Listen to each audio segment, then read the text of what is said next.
Doctor Nageswara Reddy గారు ఉన్నారు. పద్మశ్రీ, పద్మభూషణ్, పద్మవిభూషణ్ ఈ గొప్ప పురస్కారాలతో పాటు గ్యాస్ట్రో ఎంటరాలజీ అనే సబ్జెక్టులో వరల్డ్లోనే చాలా ప్రతిష్టాత్మకమైన పురస్కారాలు, అవార్డ్స్ కూడా వారు పొందారు. ఇటుపక్క ప్రభుత్వం నుంచి ఇచ్చే సివిలియన్ అవార్డ్స్తో పాటు ఆ రంగం గుర్తించిన అవార్డ్స్ కూడా చాలా అత్యంత విలువైనగా భావిస్తారు డాక్టర్స్. అవన్నీ పొందారు. వారిని అడిగి గ్యాస్ట్రో ఎంటరాలజీకి రిలేటెడ్గా చూసుకుంటూ మన కడుపు, జీర్ణాశయం, ఆరోగ్యం, ఆహారం, ఆనందం, సుఖం, లాంగివిటీ ఆఫ్ లైఫ్ స్ట్రాంగ్గా ఉండాలంటే ఏం చేయాలి, ఏం చేయకూడదు, ఇవన్నీ కూడా డాక్టర్ గారి ద్వారా మనం తెలుసుకునే ప్రయత్నం చేద్దాం. ₹1,00,00,000 జీతాన్ని కూడా ఇవ్వడానికి 10 ఏళ్ల క్రితం మీకు అవకాశం వచ్చినా కానీ అవన్నీ వదులుకొని, ఎందుకంటే మనం ఎందుకు గట్ హెల్త్ విషయంలో వెనకబడ్డాము. చాలా వరకు ఈ బ్యాక్టీరియా కంట్రోల్లో జరుగుతుంది. ఐశ్వర్య రాయ్ అని యాక్ట్రెస్ ఆమె she's example of perfect health. అంటే అంత డిఫరెన్స్ ఉందా బ్యాక్టీరియా? థర్డ్ థింగ్ ఏమంటే as far as possible normal delivery encourage చేయాలి, సిజేరియన్ డెలివరీ చేయాలి. ఫుడ్ ఈజ్ మెడిసిన్ కూడా అంటున్నారు. దానికి మేము చాలా రీసెర్చ్ చేశాను, మెడిటరేనియన్ ఫుడ్ అని. అన్నం తింటే తొందరగా అరుగుతుంది, ఈజీ డైజెస్టివ్ అనే మనకి ఈజీ డైజెషన్ మనకు మంచిది కాదు. మన భారతదేశాన్ని బ్లూ జోన్గా మార్చలేమా? బ్లూ జోన్ అంటే ఒకరిద్దరు పాటించింది కాదు.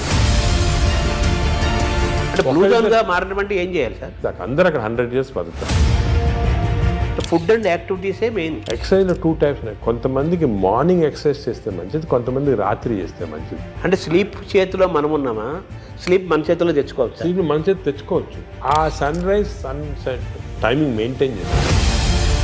బాడీ మంది కదా, ఓన్ యువర్ ఓన్ బాడీ అంటాం మనం. ఒక్కొక్క దానికి ఒక్కొక్క ఏజ్ ఉంటుంది. Human beings actually 120 years normal. బ్యాంకులు లాగా స్టూల్ బ్యాంకులు వస్తాయని, మంచి హెల్తీ పీపుల్ని స్టూల్ తీసుకుంటే. ఈ ఐబిఎస్ గురించి కూడా చాలా చర్చ జరుగుతుంది. IBS 30% of normal population IBS ఉంది. ఐబిఎస్ అంటే ఏమి? డైరియా రావచ్చు, కాన్స్టిపేషన్ రావచ్చు, పెయిన్ రావచ్చు, ఈ కాంబినేషన్ రావచ్చు. ప్లాస్టిక్ దాని రోల్ కూడా ఉంది కదా సార్ అందులో. ఆ ఫ్యాటీ లివర్ పెరుగుతుంది కదా ఇప్పుడు. ఫ్యాటీ లివర్ ఉన్న వాళ్ళు ఫ్యాటీ లివర్తో చనిపోరు. అంత తొందరగానే వచ్చేస్తే I'm aiming in 5 years time. మన జీన్స్ వల్లనే మనకి ఈ ఫ్యాటీ లివర్ పెరుగుతుంది, పొట్టలు వస్తున్నాయి, పొట్ట పెరుగుతుంది అంటున్నారు కదా. ఈ ఎపిజెనెటిక్స్ టెక్నిక్స్లో ఈ జీన్స్ని బ్లాక్ చేశారు. ఈ ఒబెసిటీని తగ్గించడానికి, ఆ డయాబెటీస్ని కంట్రోల్ చేయడానికి ఇంజెక్షన్స్ వచ్చాయి అంటున్నారు. మెడికల్ షాప్స్లో అమ్ముతున్నారు, తీసుకొని. తప్పు చేయకూడదు అది. ఎందుకు అంటే మేజర్ గోల్ ఏంటి సార్ అంటే హెల్త్ ఫర్ పీపుల్. భారతదేశానికి నోబెల్ రాదా? మనం పని చేస్తూ ఉంటే ఏజీని ఎలా చూడాలనుకుంటున్నారు భవిష్యత్తులో? మీరు డాక్టర్స్కి, పబ్లిక్కి, ప్రభుత్వాలకి ఇచ్చే ఒక సింగిల్ మెసేజ్ ఏంటి సార్?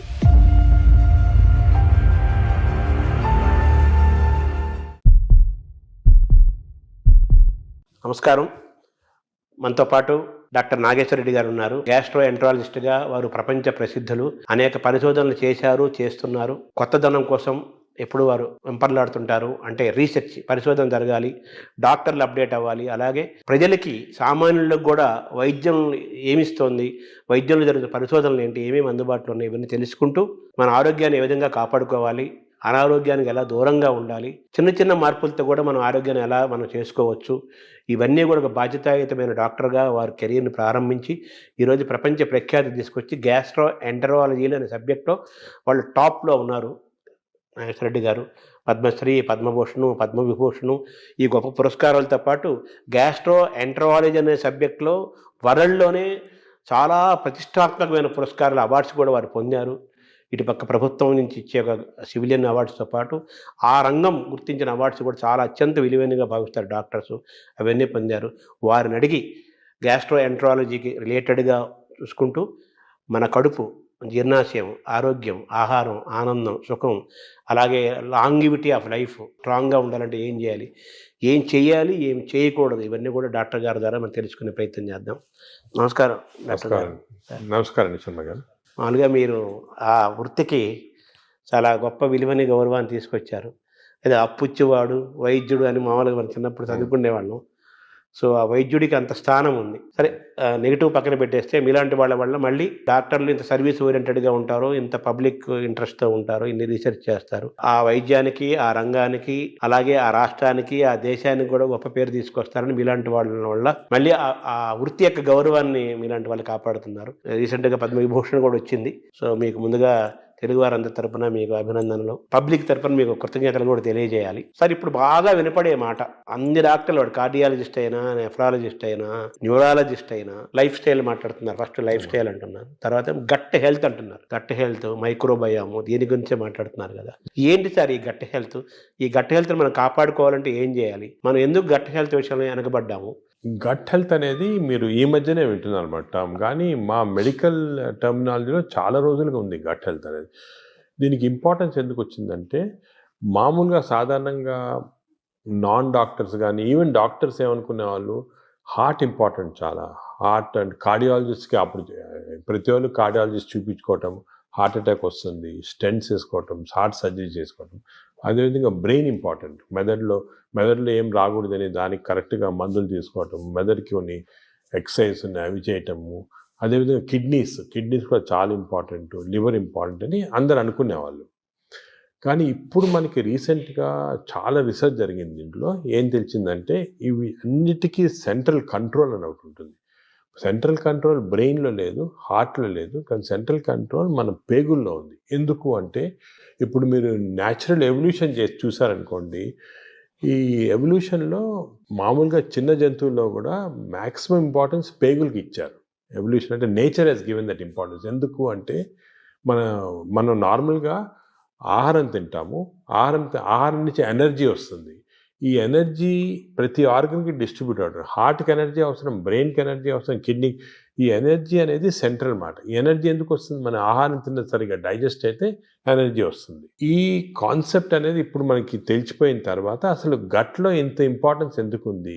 మనకు గట్ అంటే ఆహార వాహిక, అదేవిధంగా జీర్ణాశయము, అదేవిధంగా చిన్న ప్రేగులు, పెద్ద ప్రేగులు, ఒక సిస్టమ్ ఉంది. ఈ సిస్టమ్ మనం తిన్న ఆహారం లోపలికి వెళ్ళిన తర్వాత, ఆహారం అనేది చాలా కాంప్లెక్స్. అంటే దాంట్లో ప్రోటీన్స్ ఉంటాయి, కార్బోహైడ్రేట్స్ ఉంటాయి, ఫ్యాట్స్, అన్నీ చాలా కాంప్లెక్స్, అన్నీ కలిపి ఆహారం తయారవుతుంది. ఈ ఆహారం లోపలికి వెళ్ళిన తర్వాత బాడీ ఏమంటే దీన్ని బ్రేక్ డౌన్ చేస్తుంది. అంటే ప్రోటీన్స్ని అమైనో యాసిడ్స్, అదేవిధంగా ఫ్యాట్స్ని చిన్న ట్రైగ్లిజరైడ్స్ అలాగా, అదేవిధంగా మనం తిన్న కార్బోహైడ్రేట్స్ని గ్లూకోజ్, ఫ్రక్టోజ్, సింపుల్ సబ్స్టెన్సెస్ నాకంటే చాలా ఇంటెలిజెంట్గా మనకు ఉన్న ఎంజైమ్స్ బ్రేక్ డౌన్ చేసి ఇవన్నీ కూడా ఆహార లోపలికి మన బ్లడ్ వెజల్స్లోకి అబ్జర్వ్ అయిపోయి న్యూట్రిషన్ అనేది వస్తుంది బాడీ. అంటే ఇది వెరీ కాంప్లెక్స్ సబ్జెక్ట్. దీని గురించి చాలా వరకు రీసెంట్గానే బాగా క్లియర్గా అర్థమైపోయింది మనకి. ఎందుకంటే సరే ఆహారం తింటాము, ఎనర్జీ వస్తుంది అంటారు కదా, ఇదే కాకుండా ఈ మన హోల్ ఇంటెస్టైనల్ సిస్టమ్స్లో చిన్న న్యూరాన్స్, అంటే మన బ్రెయిన్లో ఉంటాయి న్యూరాన్స్ అంటాం చూడండి, మన ఇంటెస్టైన్స్లో 100 మిలియన్ న్యూరాన్స్. అంటే మనం అనుకునేది ఇంటెస్టైన్స్ మామూలుగా ఏదో పేగులు డైజెషన్ ఉన్నా, కానీ దాని ఇంటెలిజెన్స్ మాట. అంటే 100 మిలియన్ న్యూరాన్స్ ఉన్నాయంటే ఎంత ఇంటెలిజెన్స్ ఉంటుందండి. ప్రతి న్యూరాను అంటే మన పేగులు కూడా ఆలోచిస్తుంటాయి, ఇది మంచి ఆహారమా చెడ్డ ఆహారం, ఈ ఆలోచనని దాంట్లో ఉన్నాయి. అదే కాకుండా ఇంకొక ఇంట్రెస్టింగ్, మన పేగుల్లో హార్మోన్స్ ప్రొడ్యూస్ చేస్తాయి, neuro endocrine tumours. Neuro endocrine cells మనకి బాడీలో అంతా హార్మోన్స్, అంటే థైరాయిడ్ ఉంది, అదేవిధంగా ప్యాన్క్రియాస్లో ఇన్సులిన్ వస్తుంది, పారాథైరాయిడ్ ఉంది. ఇవన్నీ కూడా హార్మోన్స్ డిఫరెంట్ బాడీ సిస్టమ్స్లో ఉన్నాయి.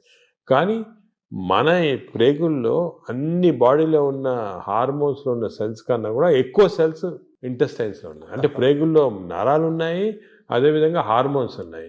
ఇవన్నీ కోఆర్డినేటెడ్ మెకానిజంగా పనిచేస్తాయి. ఇప్పుడు మనకి నాలెడ్జ్ వచ్చింది. అంటే మనం ఆహారం, ఫర్ ఎగ్జాంపుల్ గ్లూకోజ్ తిన్నాం అనుకోండి, ఎక్కువ గ్లూకోజ్ తింటే, అంటే ఎక్కువ షుగర్ తింటే షుగర్ ఎక్కువ అవుతుంది బాడీలో అని మనకు తెలుసు. కానీ ఇప్పుడు ఎలా తెలిసిందంటే అంత సింపుల్ కాదు. మనం తిన్న ఆహారం అంటే గ్లూకోజ్ కానీ ఏదన్నా కానీ షుగర్ కానీ బాడీలోకి వెళ్ళిన తర్వాత బాడీలో చిన్న ప్రేగులో సెన్సర్స్ ఉంటాయి. ఇది గ్లూకోజ్ని లోపల తీసుకుంటామా వద్దా, తీసుకుంటే బాడీకి ఏ పార్ట్కి పంపిస్తాము, అంటే నరాలు, హార్మోన్స్ అన్నీ చాలా ఎలక్ట్రికల్ సిస్టమ్లా కోఆర్డినేషన్ జరిగి ఇంటెలిజెన్స్ సిస్టమ్ అంటాం దాన్ని. ఆ ఇంటెలిజెన్స్ సిస్టమ్ తోటి ఆ బాడీలో ఎంత అబ్జర్వ్ కావాలా, ఎక్కడెక్కడికి వెళ్ళాలి, అవన్నీ కూడా డిసైడ్ చేస్తుంది బాడీ. దిస్ ఇస్ మన ఆర్టిఫిషియల్ ఇంటెలిజెన్స్ కన్నా ఈ ఇంటెలిజెన్స్ ఎక్కువ బాడీలో. ఇన్ని రోజులు తెలియలేదు, ఇప్పుడు తెలుస్తుంది మనకి. సో హార్మోన్స్, నరాలు. అదేవిధంగా థర్డ్ కాంపోనెంట్ ఇప్పుడు వచ్చింది. థర్డ్ కాంపోనెంట్ ఏమంటే, మనం ఏమనుకున్నాము అంటే మనం తిన్న ఆహారం ప్రకారము మన బాడీ సిస్టమ్ ప్రకారం జరుగుతున్నాను, కానీ అవన్నీ కరెక్ట్ కాదు. ఇప్పుడు మనకేం తెలిసిందంటే మన ప్రేగుల్లో, అంటే ఎస్పెషల్లీ చిన్న ప్రేగుల్లో, పెద్ద ప్రేగుల్లో బ్యాక్టీరియా, వైరస్, ఫంగై 3 ఉంటాయి అన్నమాట. బ్యాక్టీరియా, ఇవేమంటే దిస్ ఆర్ కాల్డ్ మైక్రోబయోమ్. ఈ మైక్రోబయామ్ అనేది మనకున్న సెల్స్ కన్నా బాడీలో సెల్స్ కన్నా ఈ మైక్రోబయామ్ సెల్స్ ఎక్కువ. అంటే బ్యాక్టీరియా ఎక్కువ, వైరస్ ఎక్కువ, ఫంగై ఎక్కువ. ఇవి జీన్స్, దీంట్లో జీన్స్ మనం లెక్క పెట్టగలిగితే ఈ జీన్స్ దీంట్లో 2 మిలియన్ జీన్స్ ఉన్నాయి. మన బాడీలో 20,000 జీన్స్ ఉన్నాయి. అంటే మనకి we are completely controlled by this microbiome bacteria. ఎందుకంటే అన్ని జీన్స్ ఉన్నాయి దాంట్లో. అంటే మన డిఎన్ఏ దానికి రిలేటెడ్ ఉంటుంది. డిఎన్ఏ, మన డిఎన్ఏ బ్యాక్టీరియా డిఎన్ఏ కాన్స్టెంట్గా they are touching each other, talking to each other. మన ఆహారం ఎంత తీసుకున్నా డైజెషన్ అది జరుగుతుంది కదా, ఎంత అబ్జార్బ్ కావాలి, ఎంత వెళ్ళాలని ఈ క్రాస్ టాక్ వల్ల జరుగుతూ ఉంది. మనం తిన్నదానిపైన డిసైడ్ కాదు, ఈ మైక్రోబయామ్ పైన కూడా డిసైడ్ అవుతుంది. సపోజ్ మంచి మైక్రోబయామ్ ఉందనుకోండి, మనని ప్రొటెక్ట్ చేస్తుంది. అరే ఈ బాడీని ప్రొటెక్ట్ చేయాలి, మనం ఈ బాడీలో ఉన్నాము, దీన్ని ప్రొటెక్ట్ చేయాలా అండ్ మంచి సబ్స్టెన్సెస్ అబ్జర్వ్ చేసి చెడ్డ సబ్స్టెన్సెస్ బయటికి పంపించేస్తుంది, మన మోషన్ ద్వారా వచ్చేస్తుంది. అదే చెడ్డ మైక్రోబయామ్ ఉన్నాయనుకోండి, అంటే ఇది ఎలాగంటే ఎగ్జాంపుల్, ఒక దేశంలో ప్రజలు ఉంటారు, మంచి ప్రజలు ఉంటారు, చెడ్డ ప్రజలు ఉంటారు. మంచి ప్రజలు ఈ దేశానికి ఏమైనా చేయాలా, అవి చేయాలా అని ఆలోచిస్తూ ఉంటారు. అదే చెడ్డ ప్రజలు టెర్రరిస్ట్ ఉన్నారు, ఎలా దీన్ని డిస్ట్రాయ్ చేస్తాము అని. మన బ్యాక్టీరియా కూడా బాడీలో అలాగే మంచి ప్రజలు చెడ్డ ప్రజలు ఉన్నట్టు మంచి బ్యాక్టీరియా చెడ్డ bacteria, good bacteria bad bacteria. ఈ బ్యాడ్ బ్యాక్టీరియా ఎప్పుడు ఇలా బాడీని ఎలా డిస్ట్రాయ్ చేస్తాము, ఈ బాడీలో షుగర్ ఎలా ప్రొడ్యూస్ చేస్తాము, ఈ బాడీకి హార్ట్ ఎలాగ చెడిపేస్తాము, ఈ బాడీకి బ్రెయిన్ ఎలా చెడిపేస్తాము కాన్స్టెంట్గా ఉంటాయి. So there is a constant big battle మన ప్రేగుల్లో. బ్యాడ్ బ్యాక్టీరియా గుడ్ బ్యాక్టీరియాకి ఇప్పుడు వార్ జరుగుతూ ఉంది లోపల. పెద్ద సైన్యం ఉంది. అంటే మిలియన్స్ మన అంత పెద్ద సైన్యం ఉంది. మనకి గుడ్ బ్యాక్టీరియా గెలిస్తే మనకి మంచిది బాడీకి. సో ఈ heart attacks, brain strokes, kidney damage ఇవన్నీ కూడా కొంతవరకు మనం అనుకున్నట్టు ఫిజియాలజీ ప్రకారం జరుగుతుంది, కానీ చాలా వరకు ఈ బ్యాక్టీరియా కంట్రోల్లో జరుగుతుంది. మనం తెలిసిపోయింది ఇప్పుడు. దానికే మనం చూస్తుంటే కొంతమంది అది ఏదంటే తింటారు, నాకేం జబ్బులు రావు అంటారు. ఫర్ ఎగ్జాంపుల్, ఫేమస్ ఎగ్జాంపుల్ మనకి ఒక యాక్ట్రెస్ ఉండేది, ఐశ్వర్య రాయ్ అని యాక్ట్రెస్ ఉండేది. ఆమె she's example of perfect health. అందరు అడిగేవాళ్ళు మీరు ఏం చేస్తారు, ఎక్సర్సైజ్ ఏం తింటారు, ఆమె ఏం లేదండి, ఏం చేయటం లేదు, మన న్యాచురల్ బాడీ.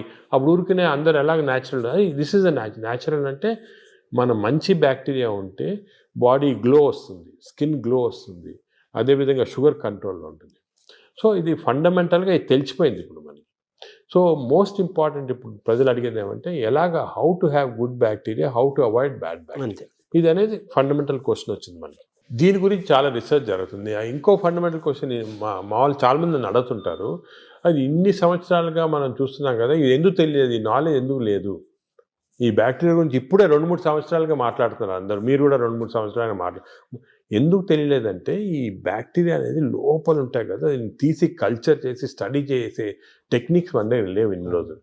గత 3-4 సంవత్సరాలుగా మెటాజీనోమిక్స్ అని కొత్త టెక్నాలజీ వచ్చింది. అంటే ఈ బ్యాక్టీరియా తీసి మనం జీనోమిక్ స్టడీస్ చేసి ఏ బ్యాక్టీరియా ఎన్ని ఉన్నాయి అవన్నీ కూడా జస్ట్ 2-3 ఇయర్స్గానే నాలెడ్జ్ వచ్చింది. దానివల్ల మనకు అంతా ఇప్పుడు తెలిసింది. That's why are so excited about this knowledge. ఎందుకంటే ఈ కొత్త నాలెడ్జ్ ఇప్పుడు వచ్చింది కదా, ఇవన్నీ క్లారిఫై అయిపోతున్నాయి పాయింట్స్. మెటాజీనోమిక్స్ మేము మా హాస్పిటల్లో పెద్ద ల్యాబ్స్ పెట్టాము, మెటబాలోమిక్స్, దాని తర్వాత మెటాజీనోమిక్స్, మైక్రోబయామ్ ల్యాబ్ అని స్టార్ట్ చేసి ఇవన్నీ స్టడీ చేస్తున్నాం. అంటే ఈ మైక్రోబయామ్స్ ఉన్నాయి కదా, అవి కూడా దే ఆర్ ప్రొడ్యూసింగ్ సబ్స్టెన్సెస్, ఈ అన్ని మెటబోలైట్స్ అంటారు.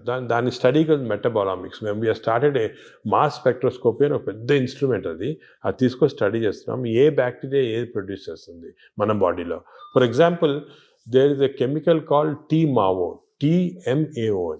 ఈ TMAO ప్రొడ్యూస్ చేసే బ్యాక్టీరియా ఎక్కువైతే ఆ ఎక్కువ సబ్స్టెన్స్ వెళ్ళి హార్ట్ అటాక్స్ ఇస్తుంది.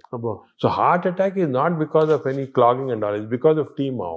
సో ఈ బ్యాక్టీరియా ఎలిమినేట్ చేస్తే మనకి ఛాన్స్ తగ్గిపోతుంది హార్ట్ అటాక్. అదేవిధంగా బ్రెయిన్లో 2 సబ్స్టెన్సెస్ చాలా important, dopamine and serotonin. Dopamine, serotonin, ఈ 2 కెమికల్స్ ఆర్ వెరీ ఇంపార్టెంట్. వాటి యొక్క చర్యలు ఏంటి సార్? ఇవి ఏం చేస్తాయి, డోపమిన్ ఈ బ్లడ్లో నుంచి బ్రెయిన్కి వెళ్ళిపోయి బ్రెయిన్ని స్టిమ్యులేట్ చేసి మనం మంచి థింకింగ్, స్మార్ట్ థింకింగ్, డల్నెస్ తగ్గించేస్తాయి, డిప్రెషన్ తగ్గించేస్తాయి. ఇవన్నీ కెమికల్స్ చేస్తామండి బ్రెయిన్లో. ఇంతకుముందు మనము కొంతమంది ఆర్టిఫిషియల్గా తీసుకునేవాళ్ళు, కానీ అది మంచిది కాదు. ఇంతకుముందు ఏమనుకున్నామంటే ఫుడ్, ఫర్ ఎగ్జాంపుల్ ఆల్మండ్స్ తింటే మంచిది, దాంట్లో సెరటోనిన్ ఇంక్రీజ్ అవుతాయని అనుకునేవాళ్ళు. కానీ ఈ ఫుడ్ డైరెక్ట్గా దానివల్ల కాదు. ఈ ఫుడ్, మనం తిన్న ఫుడ్ని బ్యాక్టీరియా తీసుకొని, ఫర్ ఎగ్జాంపుల్ మనం బాదం తిన్నామనుకోండి, మంచి బ్యాక్టీరియా ఉంటే ఈ బాదంని లో ఉన్న ట్రిప్టోఫాన్ని సెరటిన్ లాగా మార్చేస్తుంది బాడీకి. సెరటిన్ అంటే బ్యాక్టీరియా ప్రొడ్యూసింగ్ సెరటిన్, డోపమిన్, ఇవన్నీ కూడా ఇవి కూడా మంచి గుడ్ బ్యాక్టీరియా. డోపమిన్ వల్ల సార్ దానివల్ల ఏం జరుగుతుంది? డోపమిన్ వల్ల అగైన్ బాడీ ఎనర్జీ వస్తుంది, ఎక్సర్సైజ్ చేయాలనిపిస్తుంది, పాజిటివ్ థాట్స్ వస్తాయి. ఈ డోపమిన్ తక్కువ ఉన్న వాళ్ళు ఎప్పుడు డల్గా కూర్చొని ఎక్సర్సైజ్ చేయరు, దానివల్ల బద్ధంగా వచ్చే ఫ్యాట్, బాడీలో బాగా ఫ్యాట్ రావడం అవన్నీ అలా వస్తాయి. ఈ స్లీప్లెస్నెస్ అవన్నీ కూడా బ్యాక్టీరియాకి సంబంధించి. సో ఇవన్నీ మనకి ఇప్పుడు నాలెడ్జ్ వచ్చేసింది. ఈ బ్యాక్టీరియా ఏవే మంచిది, ఏవి చెడ్డవి, ఇవి మెయింటైన్ చేసుకోవాలి కరెక్ట్గా మనం. అంటే ఎలా మెయింటైన్ చేసుకోవాలి సార్? ఫుడ్లో ఉందా, మన ఎక్సర్సైజ్లో ఉందా? సో మనకి బ్యాక్టీరియా కూడా చాలా వరకు ఫుడ్లో, మనం తిన్న ఫుడ్ ప్రకారం ఒకటి, ఎక్స్టర్నల్ బ్యాక్టీరియా మనకు వస్తుంది. ఇది 3 ఇంపార్టెంట్ రీజన్స్ మనకు తెలియాలి, ప్రజలు కూడా తెలియజేయమంటే, మనకి ఒరిజినల్గా పుట్టుకతోటే బ్యాక్టీరియా వస్తాయి బాడీలో. ఆహారం నుంచి న్యూ బార్న్ ఆహారం తింది కదా, ఆహారం లేకుండా పుట్టుకతోనే వచ్చేది. పుట్టుకతో ఎలాగంటే మదర్ నుంచి డెలివరీలో వచ్చేస్తుంది బ్యాక్టీరియా. అంటే మన తొలి జీవే బ్యాక్టీరియా అని చెప్పచ్చా? అంటే తొలి జీవి అని కాదు, మనం పుట్టినప్పుడు మన కడుపులో స్టెరైల్గా ఉండవు, బ్యాక్టీరియా ఉంటాయి.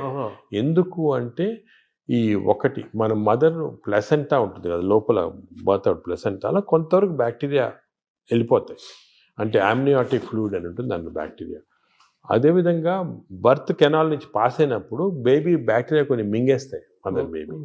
దానికే మేము చాలా రీసెర్చ్ జరిగింది దీని గురించి. ఏం కనుక్కున్నామంటే, మనకి suppose baby is born natural birth, antibiotics వాడలేదు 6 months, మదర్స్ మిల్క్ ఇచ్చామనుకోండి, మదర్స్ మిల్క్ 6 months వాడితే మంచి బ్యాక్టీరియా ఉంటాయి పుట్టుకతోటి.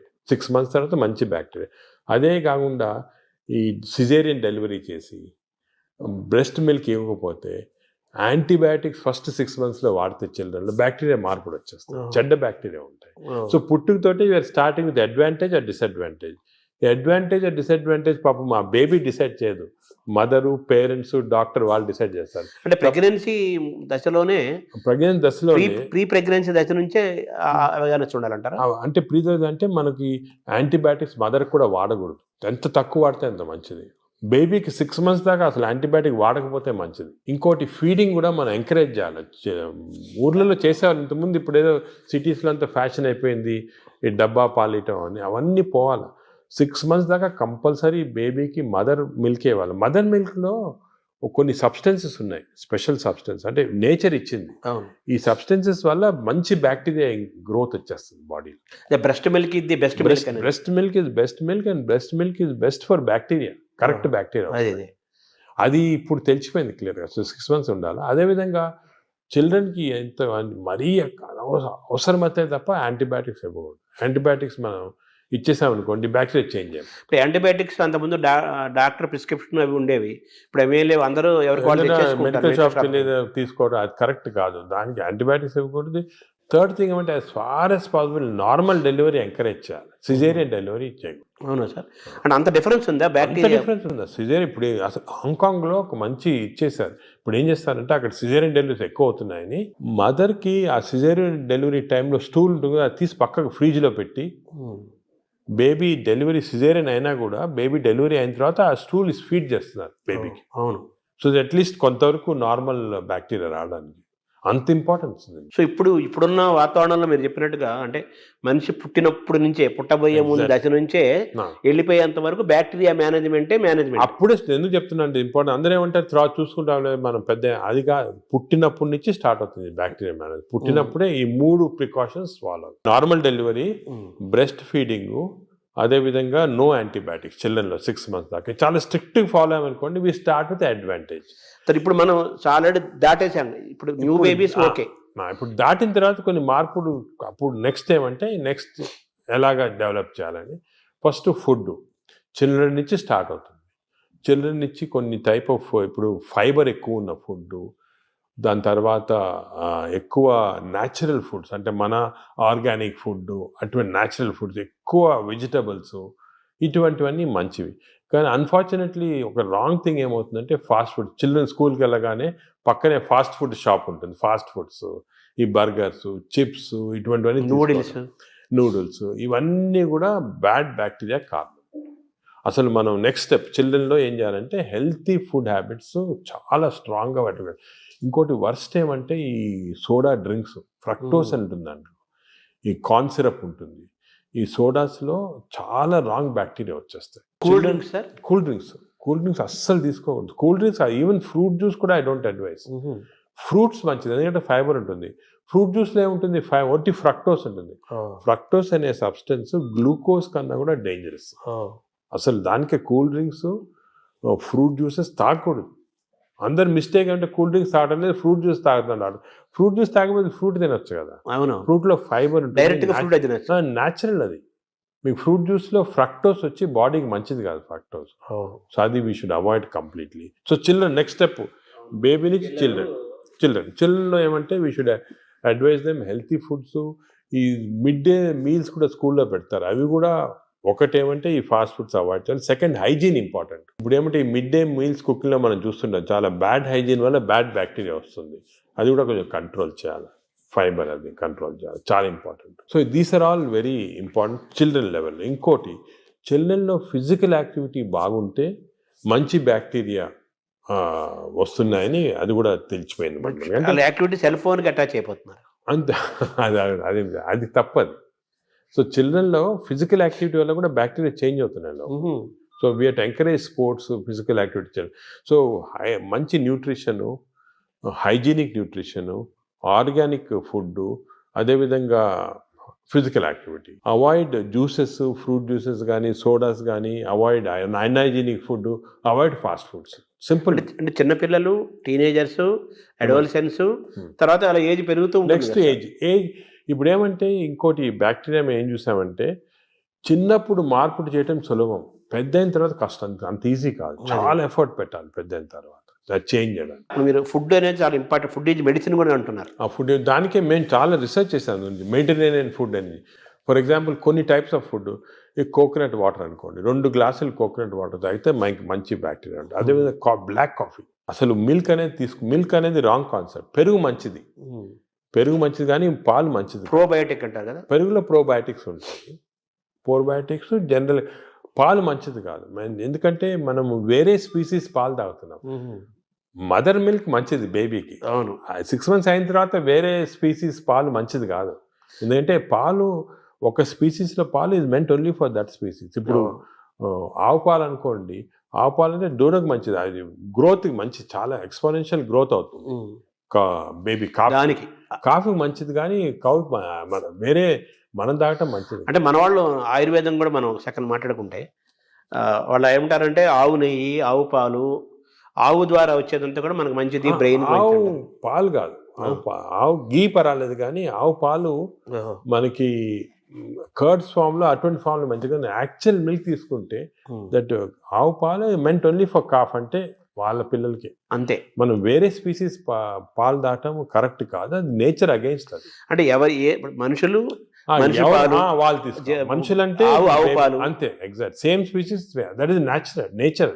మన నేచర్ కి వ్యతిరేకంగా వెళ్తుంది. సో ఆవు నెయ్యి మంచిది అంటారు కదా, బ్రెయిన్ మంచిదని కాదు, అంటే కొంతవరకు ఇంతకుముందు నెయ్యి తీసుకోవడం మంచిది కాదు అంటే, ఇప్పుడు కొంతవరకు లిమిటెడ్ క్వాంటిటీస్ లో పర్వాలేదు నేను వచ్చింది, అంతేగాని మంచిదని కాదు, ఎక్కువ తీసుకోవడం మంచిది అలా కాదు. ఇందులో ఈ జర్నీలో అవాయిడ్ వైట్స్ అనేది ఒక పెద్ద ప్రచారం జరుగుతుంది కదా సార్, అది అవాయిడ్ ఏదంటారు? అవాయిడ్ వైట్స్ అంటే అన్నము, వైట్ అనేది జనరల్ టర్మినాలజీ, కానీ జనరల్ గా దోస్ అంటే ఇప్పుడు మనం కార్బోహైడ్రేట్ ఫుడ్ లో కార్బోహైడ్రేట్స్, ప్రోటీన్, ఫ్యాట్ లో saturated fat, unsaturated fat example ఏమంటే ఆలివ్ ఆయిల్. వెస్టర్న్ కంట్రీస్ లో ఆలివ్ ఆయిల్ ఎక్కువ తింటాం, మనం ఆలివ్ ఆయిల్ తో కుక్ చేయలేము. ఆలివ్ ఆయిల్ కుక్ చేస్తే అది చెడిపోతుంది. దానికే రైస్ బ్రాన్ ఆయిల్ అని ఉంది. Rice bran oil is equal to olive oil, unsaturated fatty acid ఎక్కువ. Saturated fatty acids are hydrogenated fats ఏమంటే వనస్పతి, కొంతవరకు గీ, అవి మంచిది కాదు. కొంతవరకు మన కౌ గీ అంటే ఆవుది వచ్చిన గీ కొంతవరకు పర్వాలేదు, ఎక్కువ మంచిది కాదు. అది ఫ్యాట్స్ పార్ట్. సో ఎక్కువ అన్సాచురేటెడ్ ఫ్యాటీ యాసిడ్స్ అవి మంచిది. హైడ్రోజనేటెడ్ ఫ్యాటీ యాసిడ్స్ వనస్పతి లాంటిది అవి మంచిది కాదు. నా సెకండ్ ఏమంటే కమింగ్ టు కార్బోహైడ్రేట్స్లో సింపుల్ కార్బోహైడ్రేట్స్, కాంప్లెక్స్ కార్బోహైడ్రేట్స్ ఉంటాయి. సింపుల్ కార్బోహైడ్రేట్స్ అంటే ఏమి, రైసు ఇటువంటివి. ఏమంటే సింపుల్, దీంట్లో ఎక్కువ ఫైబర్ ఉండదు, మనం తింటే గ్లూకోజ్ ఇమ్మీడియట్గా బాడీలో అబ్జర్వ్ అయిపోయి మంచిది కాదు. లోపల బ్యాక్టీరియా కూడా అవి కూడా లేజీ అయిపోతాయి, ఎక్కువ పని లేదు దానికి. రైస్ ఇచ్చామనుకోండి, గ్లూకోజ్ తీసి బాడీకి పంపించేసి డ్రౌజినెస్. వేరే సేమ్ కాంప్లెక్స్ కార్బోహైడ్రేట్స్ మిల్లెట్స్ ఉంటాయి. ఎగ్జాంపుల్ మిల్లెట్స్ అనుకోండి, దాంట్లో చాలా ఫైబర్ ఉంటుంది, గ్లూకోజ్ ఆ ఫైబర్ మధ్యలో ఉంటుంది, దాన్ని ఎక్స్ట్రాక్ట్ చేయాలంటే అంత ఈజీ కాదు, బ్యాక్టీరియా కూడా కొంచెం పనిచేయాలి దానికి. అంటే ఒకప్పుడు మనం రాగులు, సజ్జలు, మంచి జొన్నలు, ఆరికలు, కొర్రలు, రాగులు కానీ మంచిది, ఈ సొరగము అవన్నీ కూడా, అంటే మిల్లెట్స్ ఆర్ వెరీ గుడ్. ఇవి మనం రియలైజింగ్ నా ఎక్కువ మిల్లెట్స్ తింటే మంచిది అది. సో దీస్ కార్బోహైడ్రేట్స్లో మిల్లెట్స్ ఎక్కువ కాన్సన్ట్రేట్ చేసేసి polished, especially polished rice avoid చేయాలి. అంటే మామూలుగా అన్నము కంపారిటివ్ గా అన్నం తింటే తొందరగా అరుగుతుంది, ఈజీ డైజెస్టివ్ అనే మనకి ఈజీ డైజెషన్ మనకు మంచిది కాదు. మనకి ఈజీ డైజెషన్ అంటే పేషెంట్స్కి, బాగా వీక్ ఉన్న వాళ్ళకి అవసరం, కానీ మనకి normal human being complex digestion మంచిది. ఎందుకంటే కాంప్లెక్స్ డైజెషన్లో ఫైబర్, దీన్ని గ్లైసిమిక్ ఇండెక్స్ అంటారు, ఒక టర్మినాలజీ పబ్లిక్ కూడా తెలియాలి. గ్లైసిమిక్ ఇండెక్స్ అంటే ఏమంటే, మన ఆహారం తిన్నామంటే మన బ్లడ్ షుగర్ లెవెల్ ఎంత ఇంక్రీజ్ అవుతుంది. So glycemic index of food ఎక్కువ ఉంది అంటే డైజెషన్ కావచ్చు, కానీ ఆ గ్లైసిమిక్ ఇండెక్స్ ఎక్కువ కావటం వల్ల గ్లూకోజ్ ఎక్కువే మంచిది కాదు బాడీకి. సో రైస్కి, షుగర్కి మ్యాక్సిమం గ్లైసిమిక్ ఇండెక్స్, ఎందుకంటే షుగర్ తినడానికి ఇమీడియట్ గ్లూకోజ్ ఎక్కువ అవుతుంది, రైస్ తినడానికి కొంతవరకు అవుతుంది. కానీ కాంప్లెక్స్ కార్బోహైడ్రేట్స్ మిల్లెట్స్ అయితే గ్లైసిమిక్ ఇండెక్స్ తక్కువ. కొన్ని ఉన్నాయి బీన్స్, మన చిక్కుడుకాయ, ఇది కిడ్నీ బీన్స్ అంటారు అవి, అవన్నీ రాజ్మా, ఇవన్నీ గ్లైసిమిక్ ఇండెక్స్ తక్కువ. అవి కూడా కార్బోహైడ్రేట్స్, గ్లైసిమిక్ ఇండెక్స్ తక్కువ. అంటే అవి తింటే దాంట్లో ఫైబర్ నుంచి గ్లూకోజ్ బయటికి లాగాల, బ్యాక్టీరియా పనిచేయాలి, అన్ని చేసి స్లోగా గ్లూకోజ్ ఇంక్రీజ్ అవుతుంది. సో దట్ ఈస్ నాట్, అది మంచిది. లో గ్లైసిమిక్ ఇండెక్స్ అంటే మంచిది. సో ఇది కార్బోహైడ్రేట్స్. సో అరుగుదల, రైస్ తింటే మంచిది అరగటం అనేది మంచిది కాదు, తొందర అరగకూడదు, డిలేగా. థర్డ్ ఆస్పెక్ట్ ప్రోటీన్లో మనకి యానిమల్ ప్రోటీన్, వెజిటబుల్ ప్రోటీన్ అంటే ఈ స్ప్రౌట్స్, దాల్స్, ఇవన్నీ వెజిటబుల్ ప్రోటీన్. యానిమల్ ప్రోటీన్లో కొన్ని మంచి ఉంది, చెడు ఉంది. Animal protein high quality protein, for example eggs అనుకోండి, మంచిది యానిమల్ ప్రోటీన్. అదేవిధంగా కొంతవరకు ఫిష్ మంచి ప్రోటీన్, అంటే దాంట్లో ఎక్కువ ఫ్యాట్ లేదు. కానీ ఇప్పుడు రెడ్ మీట్ అనుకోండి, దాంట్లో సాచురేటెడ్ ఫ్యాట్ ఎక్కువ, అది మంచిది కాదు. అసలు రెడ్ మీట్ అనేది తినకూడదు అసలు. ఈ రెడ్ మీట్ వల్ల మనకి బాడీ హార్మ్ కాకుండా ఈ బాడీలో క్యాన్సర్స్ రావటము, కోలన్ క్యాన్సర్స్ వెస్టర్న్ కంట్రీలో చాలా ఎక్కువ పాలిప్స్ అది రెడ్ మీట్ వల్ల. So red meat complete avoid చేస్తేనే బెటర్. సో ఇవి కొన్ని జనరల్ ప్రిన్సిపల్స్ మాట. దీంట్లో స్పెసిఫిక్గా మేము ఈచ్ పేషెంట్కి అడ్వైస్ చేస్తుంటాం. ఎందుకంటే ఇవి ఇంపార్టెన్స్ ఎందుకు వచ్చిందంటే వాటికంటే, మన ప్రపంచంలో 5 బ్లూ జోన్స్ అని ఉన్నాయి. బ్లూ జోన్స్ అంటారు దాన్ని, బ్లూ జోన్స్. ఈ 5 బ్లూ జోన్స్లో ఫర్ ఎగ్జాంపుల్ సార్డినియా అని ఇటలీలో ఉంది, అదేవిధంగా లైమలోండా అని అంటే ఒక్కనవా అని జపాన్లో ఉంది. ఈ 5 బ్లూ జోన్స్లో ఏమంటే people are living for very long period. ఈ బ్లూ జోన్స్, అవి బ్లూ జోన్స్ అంటారు. అంటే కొన్ని వరల్డ్లో 5 బ్లూ జోన్స్లో people are living mainly 100 years దాకా. అందరు అక్కడ 100 years బతుకుతారు. లాంగివిటీ ఒకటి, హెల్తీగా ఉన్నారు అందరు. డయాబెటీస్ తక్కువ, హైపర్ టెన్షన్ తక్కువ, హార్ట్ డిసీజ్. ఎందుకు అని చాలామంది రీసెర్చ్ చేసి చూస్తే మెయిన్గా వాళ్ళ 2 diet habits, second physical activity. They are all very active physically. 100 years అయినా కూడా వాడు వాక్స్కి వెళ్తుంటారు, ఇది చేస్తారు, గార్డెనింగ్ చేస్తారు, సైకిల్తో కూడా వెళ్ళిపోతారు. మెంటలీ బాగా యాక్టివ్ ఉంటారు. డయట్ వాళ్ళది మెడిటరేనియన్ డయట్ అని ఎక్కువ తింటారు. ఇది మెడిటరేనియన్ అంటే olive oil, nuts, vegetables, fresh fruits, fish. Food and యాక్టివిటీసే మెయిన్. ఫుడ్, ఇటువంటి ఫుడ్ అంటే మన బాడీకి ఎక్కువ స్ట్రెయిన్ లేకుండా మంచి ఫుడ్. ఇవి మేము యాక్చువల్లీ మా దాంట్లో రీసెర్చ్ చేసి ఇటువంటి ఫుడ్, ఆలివ్ ఆయిల్ మనం తినలేము, then we are converted it Indo Mediterranean diet. మా వెబ్సైట్లో దొరుకుతుంది, మీకు 400 రెసిపీస్ ఉన్నాయి. అంటే మెడిటరేనియన్ దోశ ఎలా చేయాలా, మెడిటరేనియన్ ఇడ్లీ ఎలా ఉంటుంది, వేరేగా ఉంటుంది మన దాంట్లో. మన ఇడ్లీ అనుకోండి రిఫైన్డ్ కార్బోహైడ్రేట్, అది తింటే గ్లూకోజ్ తక్కువ ఇంక్రీజ్, మంచిది కాదు. మెడిటరేనియన్ ఇడ్లీ తింటే అలా కాదు, స్లోగా డైజెస్ట్ అయ్యి బాడీకి మంచిది. సో ఏమంటే, అంటే మామూలుగా అందరికి ఉన్న నోషన్ ఏంటంటే తొందరగా అరిగేది మంచి ఫుడ్ అని, తర్వాత మన బాడీ చాలా బాగా పనిచేస్తుంది అని ఫీలింగ్ లో ఉంటారు. తప్పు. అదే ఐ వాంట్ వినండి, అసలు అరుగుదల స్లోగా అరిగేది మంచిది. Body has to work for digestion. బాడీలో స్లోగా గ్లూకోజ్ రావాలా. పేషెంట్స్కే మనకి వి వాంట్ క్విక్ డైజెషన్ ఉంటుంది, మన నార్మల్ పీపుల్కి అది మంచిది కాదు. సార్, ఈ ప్రోటీన్ గురించి మీరు చెప్పారు కదా, ఫిష్, ఎగ్స్ ఇవి చెప్పారు. ఇదంతా నాన్ వెజిటేరియన్ వాళ్ళకి ఎక్కడ నుంచి? వెజిటేరియన్ వాళ్ళకి ప్రోటీన్స్ చాలా. అసలు వెజిటేరియన్ ప్రోటీన్ మంచి ప్రోటీను, దాల్, స్ప్రౌట్స్, ఆల్ లెంటిల్స్లో ప్రోటీన్స్ ఉంటాయి. ఈ బీన్స్, ఇటువంటి దాంట్లో కూడా పెసర మంచిది. ఇప్పుడు దోశ బదులు పెసరట్టు తినండి, మంచిది. మన పెసరట్టు మంచిది చాలా. మీరు ఒక 2 రోజులు దోశలు, ఇడ్లీలు ఆపేసి పెసరట్టు తినండి, మంచిది చాలా. పెసరట్టు మన ట్రెడిషనల్గా చూడండి, పెసరట్టు కోకోనట్ చట్నీ, సాంబారు, అల్లం పచ్చి ఇవన్నీ మంచి అసలు హెల్తీ. అలా తిన్నాం అనుకోండి మనకి మంచి హెల్త్కి మంచిది. సో ఈ western breakfast toast butter egg అన్న బదులు ఇవి మంచి మాట. అంటే మామూలుగా ఈ ప్రపంచం పెద్దది, ఒక్కొక్క ప్రాంతంలో ఒక రకమైన శీతోష్ణ అంటే చలి శీతోష్ణ పరిస్థితుల్లో ఒక్కో ప్రాంతానికి ఒక్కో రకంగా ఉంటాయి, జీన్స్ ఒక్కో రకంగా ఉంటాయి. దీన్ని స్టడీ చేసి కొన్ని వందల వేల సంవత్సరాల క్రితమే ఆయా ప్రాంతాలకి ఈ ఆహారం మన వాళ్ళు డిసైడ్ చేశారు.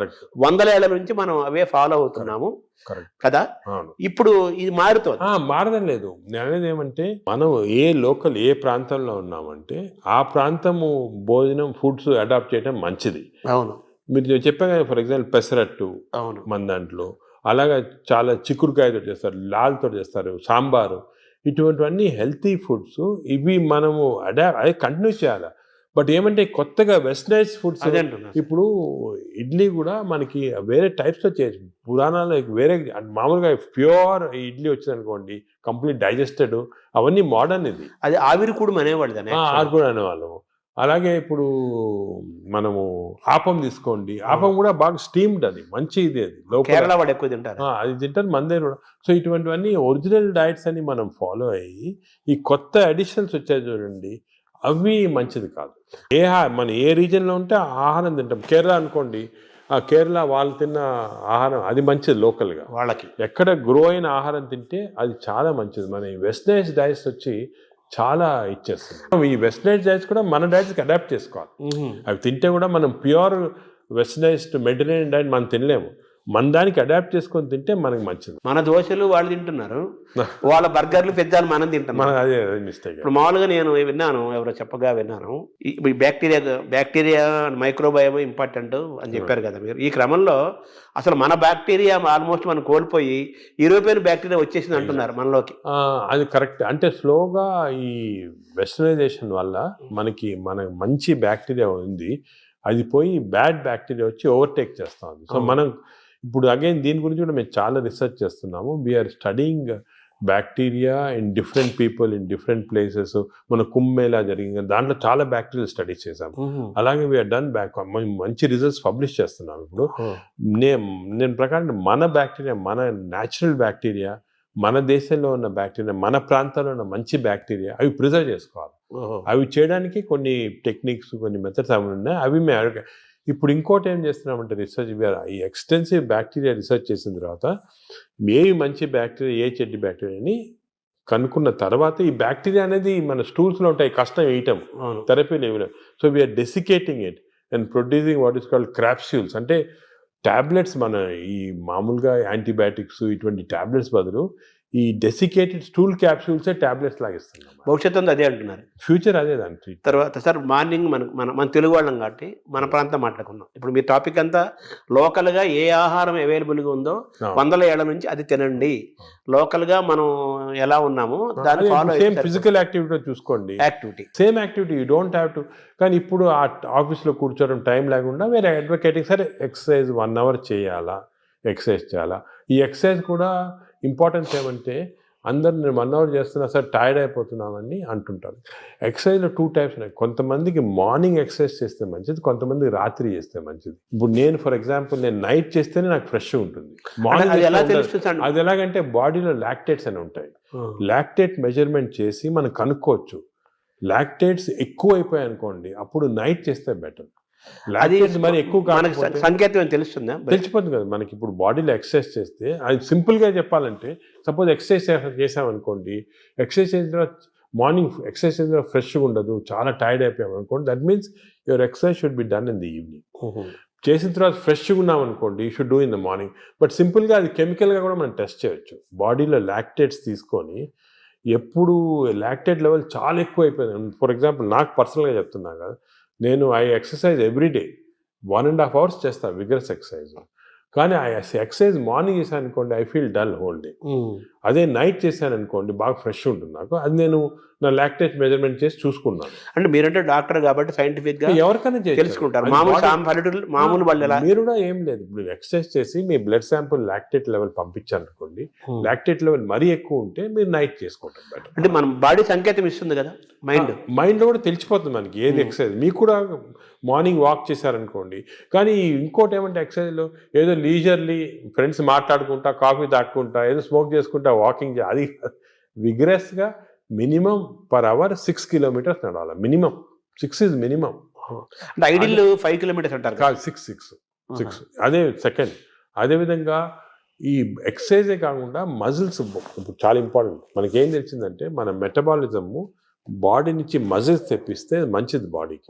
సో చిన్న చిన్న మజిల్ ఎక్సర్సైజెస్, హ్యాండ్ ఎక్సర్సైజెస్, ఈ కోర్ ఎక్సర్సైజ్ అంటాం, అంటే బాడీలో ఉన్న అబ్డామన్ మజిల్స్ కోర్, ఈ కోర్ ఎక్సర్సైజ్ ఇవన్నీ చేసి మన బాడీలో muscle strength plus aerobic strength అంటే అలాగా వీ కెన్ డూ ఈ వాకింగ్, సైక్లింగ్, స్విమ్మింగ్, ఇవన్నీ ఏరోబిక్ ఎక్సర్సైజ్. ఈ రెండు ఈక్వల్ కాంపనెంట్ చేయాలి. మామూలు చాలా మంది ఉట్టి వాక్ చేసి వదిలేస్తారు, అది లీజర్లీ వాక్. రోజు పొద్దున ఒక 2-3 కిలోమీటర్స్ ఫ్రెండ్స్ నడిచి వచ్చి బాగా బ్రేక్ఫాస్ట్ తిని హ్యాపీ కరెక్ట్ కాదు, తెలియదు అది. So we have to do the correct type of exercise. Morning ఎక్సర్సైజా, ఈవినింగ్ ఎక్సర్సైజా, ఎంత ఎక్సర్సైజ్ చేయాలా, ఏ బాడీకి ఎక్సర్సైజ్ చేయాలా, abdomen central abdomen exercise, hands muscle, ఇవన్నీ కూడా కరెక్ట్గా అడ్వైస్ తీసుకొని చేయటం బెటర్. అంటే మామూలుగా కార్బోహైడ్రేట్స్, ప్రోటీను, మీటు ఇలా పర్ఫెక్ట్ సంపూర్ణమైన ఆహారం ఎలా ఇంపార్టెంటో మన ఎక్సర్సైజ్ ఫార్మేట్ ఎక్సర్సైజ్ ఎప్పుడు చేయాలి, ఏ ఎక్సర్సైజ్, అవి కూడా చాలా అది నెగ్లెక్ట్ చేస్తాం. వాకింగ్, ఏరోబిక్స్, ఇవన్నీ ఎక్సర్సైజ్ కాంబినేషన్ చేయాలి. ఇప్పుడు థర్డ్ కాంపోనెంట్ గట్ హెల్త్కి స్లీప్. స్లీప్ గురించి చాలా మిస్ నామర్స్ ఉన్నాయి. అంటే చాలా మంది బిజీ వాళ్ళు, ఇప్పుడు నేను కూడా మొట్టమొదట ఇది కూడా మిస్టేక్స్ చేసేవాళ్ళము. టైం లేదని చెప్పి 4 గంటలు పండుకోవటము, అలా చేసి కొంతవరకు ఈ బ్యాక్టీరియా చాలా important. They are very sensitive to sleep. Bacteria కూడా పండుకోవాలి కదా, రెస్ట్ ఇవ్వాలి కదా. మనం సపోజ్ మన బాడీ వర్క్ చేస్తుంది, దాని రెస్ట్ అవి ఇరిటేట్ అయిపోయి గుడ్ బ్యాక్టీరియా పోతాయి బాడీలో. అంటే ఎలాగంటే మన ఆర్గనైజేషన్ అవును, ఎంప్లాయీస్ ఉంటారు, మన ఎంప్లాయీస్కి రెస్ట్ ఇవ్వకుండా రాత్రి పగలు పని చేయండి అంటే మంచోళ్ళు వెళ్ళిపోయి చెడ్డోళ్ళు మిగులుతారు. డిసిప్లిన్ మధ్య ఫైట్ వచ్చి అలాగే బ్యాక్టీరియా కూడా సేమ్ ఒక ఫ్యాక్టరీ లాగా లోపల. లుక్ ఆఫ్టర్ స్లీప్ నార్మల్గా ఇండివిజువల్గా ఒకరికి 8 అవర్స్, కొంతమంది 6 అవర్స్, అలా డిఫరెంట్ రేంజ్. 6 to 8 అవర్స్ అంటాము, 7 అవర్స్ నార్మల్గా యావరేజ్. మరీ ఎక్కువ స్లీప్ 10 అవర్స్ చేస్తే కూడా లోపల బద్ధకం వచ్చేస్తుంది, బ్యాక్టీరియా కూడా బద్ధకం వస్తుంది. ఎంత ఇవ్వాలి అంత ఇవ్వాలి, 7 to 8 అవర్స్. కానీ మోస్ట్ ఇంపార్టెంట్ ఏమంటే మనం మాడిఫై కూడా చేసుకోవచ్చు ఈ స్లీప్. కొన్ని ఎక్సర్సైజెస్ వల్ల 8 అవర్స్ అవసరం ఉన్న స్లీప్ 4 అవర్స్లో సేమ్ స్ట్రెంగ్త్ రావచ్చు. అదేమంటే రెమ్, నాన్ రెమ్ స్లీప్ అంటారు. రెమ్ స్లీప్ ఇంపార్టెంట్ మనకి, ర్యాపిడ్ ఐ మూవ్మెంట్ స్లీప్ అంటే గాఢ నిద్ర అంటారా. రెమ్ స్లీప్ అనేది మన నిద్రలో డ్రీమ్స్ వస్తాయి, అవన్నీ రెమ్ స్లీప్. ఈ రెమ్ స్లీప్ మనం if are able to condense to 4 hours we can get. ఇది కూడా ఒక టెక్నిక్, ట్రైనింగ్, అంటే ఇది ఒక సెపరేట్ సబ్జెక్ట్, చాలా టైం పడుతుంది. స్లీప్ హైజీన్ అంటారు కదా, sleep hygiene, sleep training, sleep technique, ఇవన్నీ ఉన్నాయి.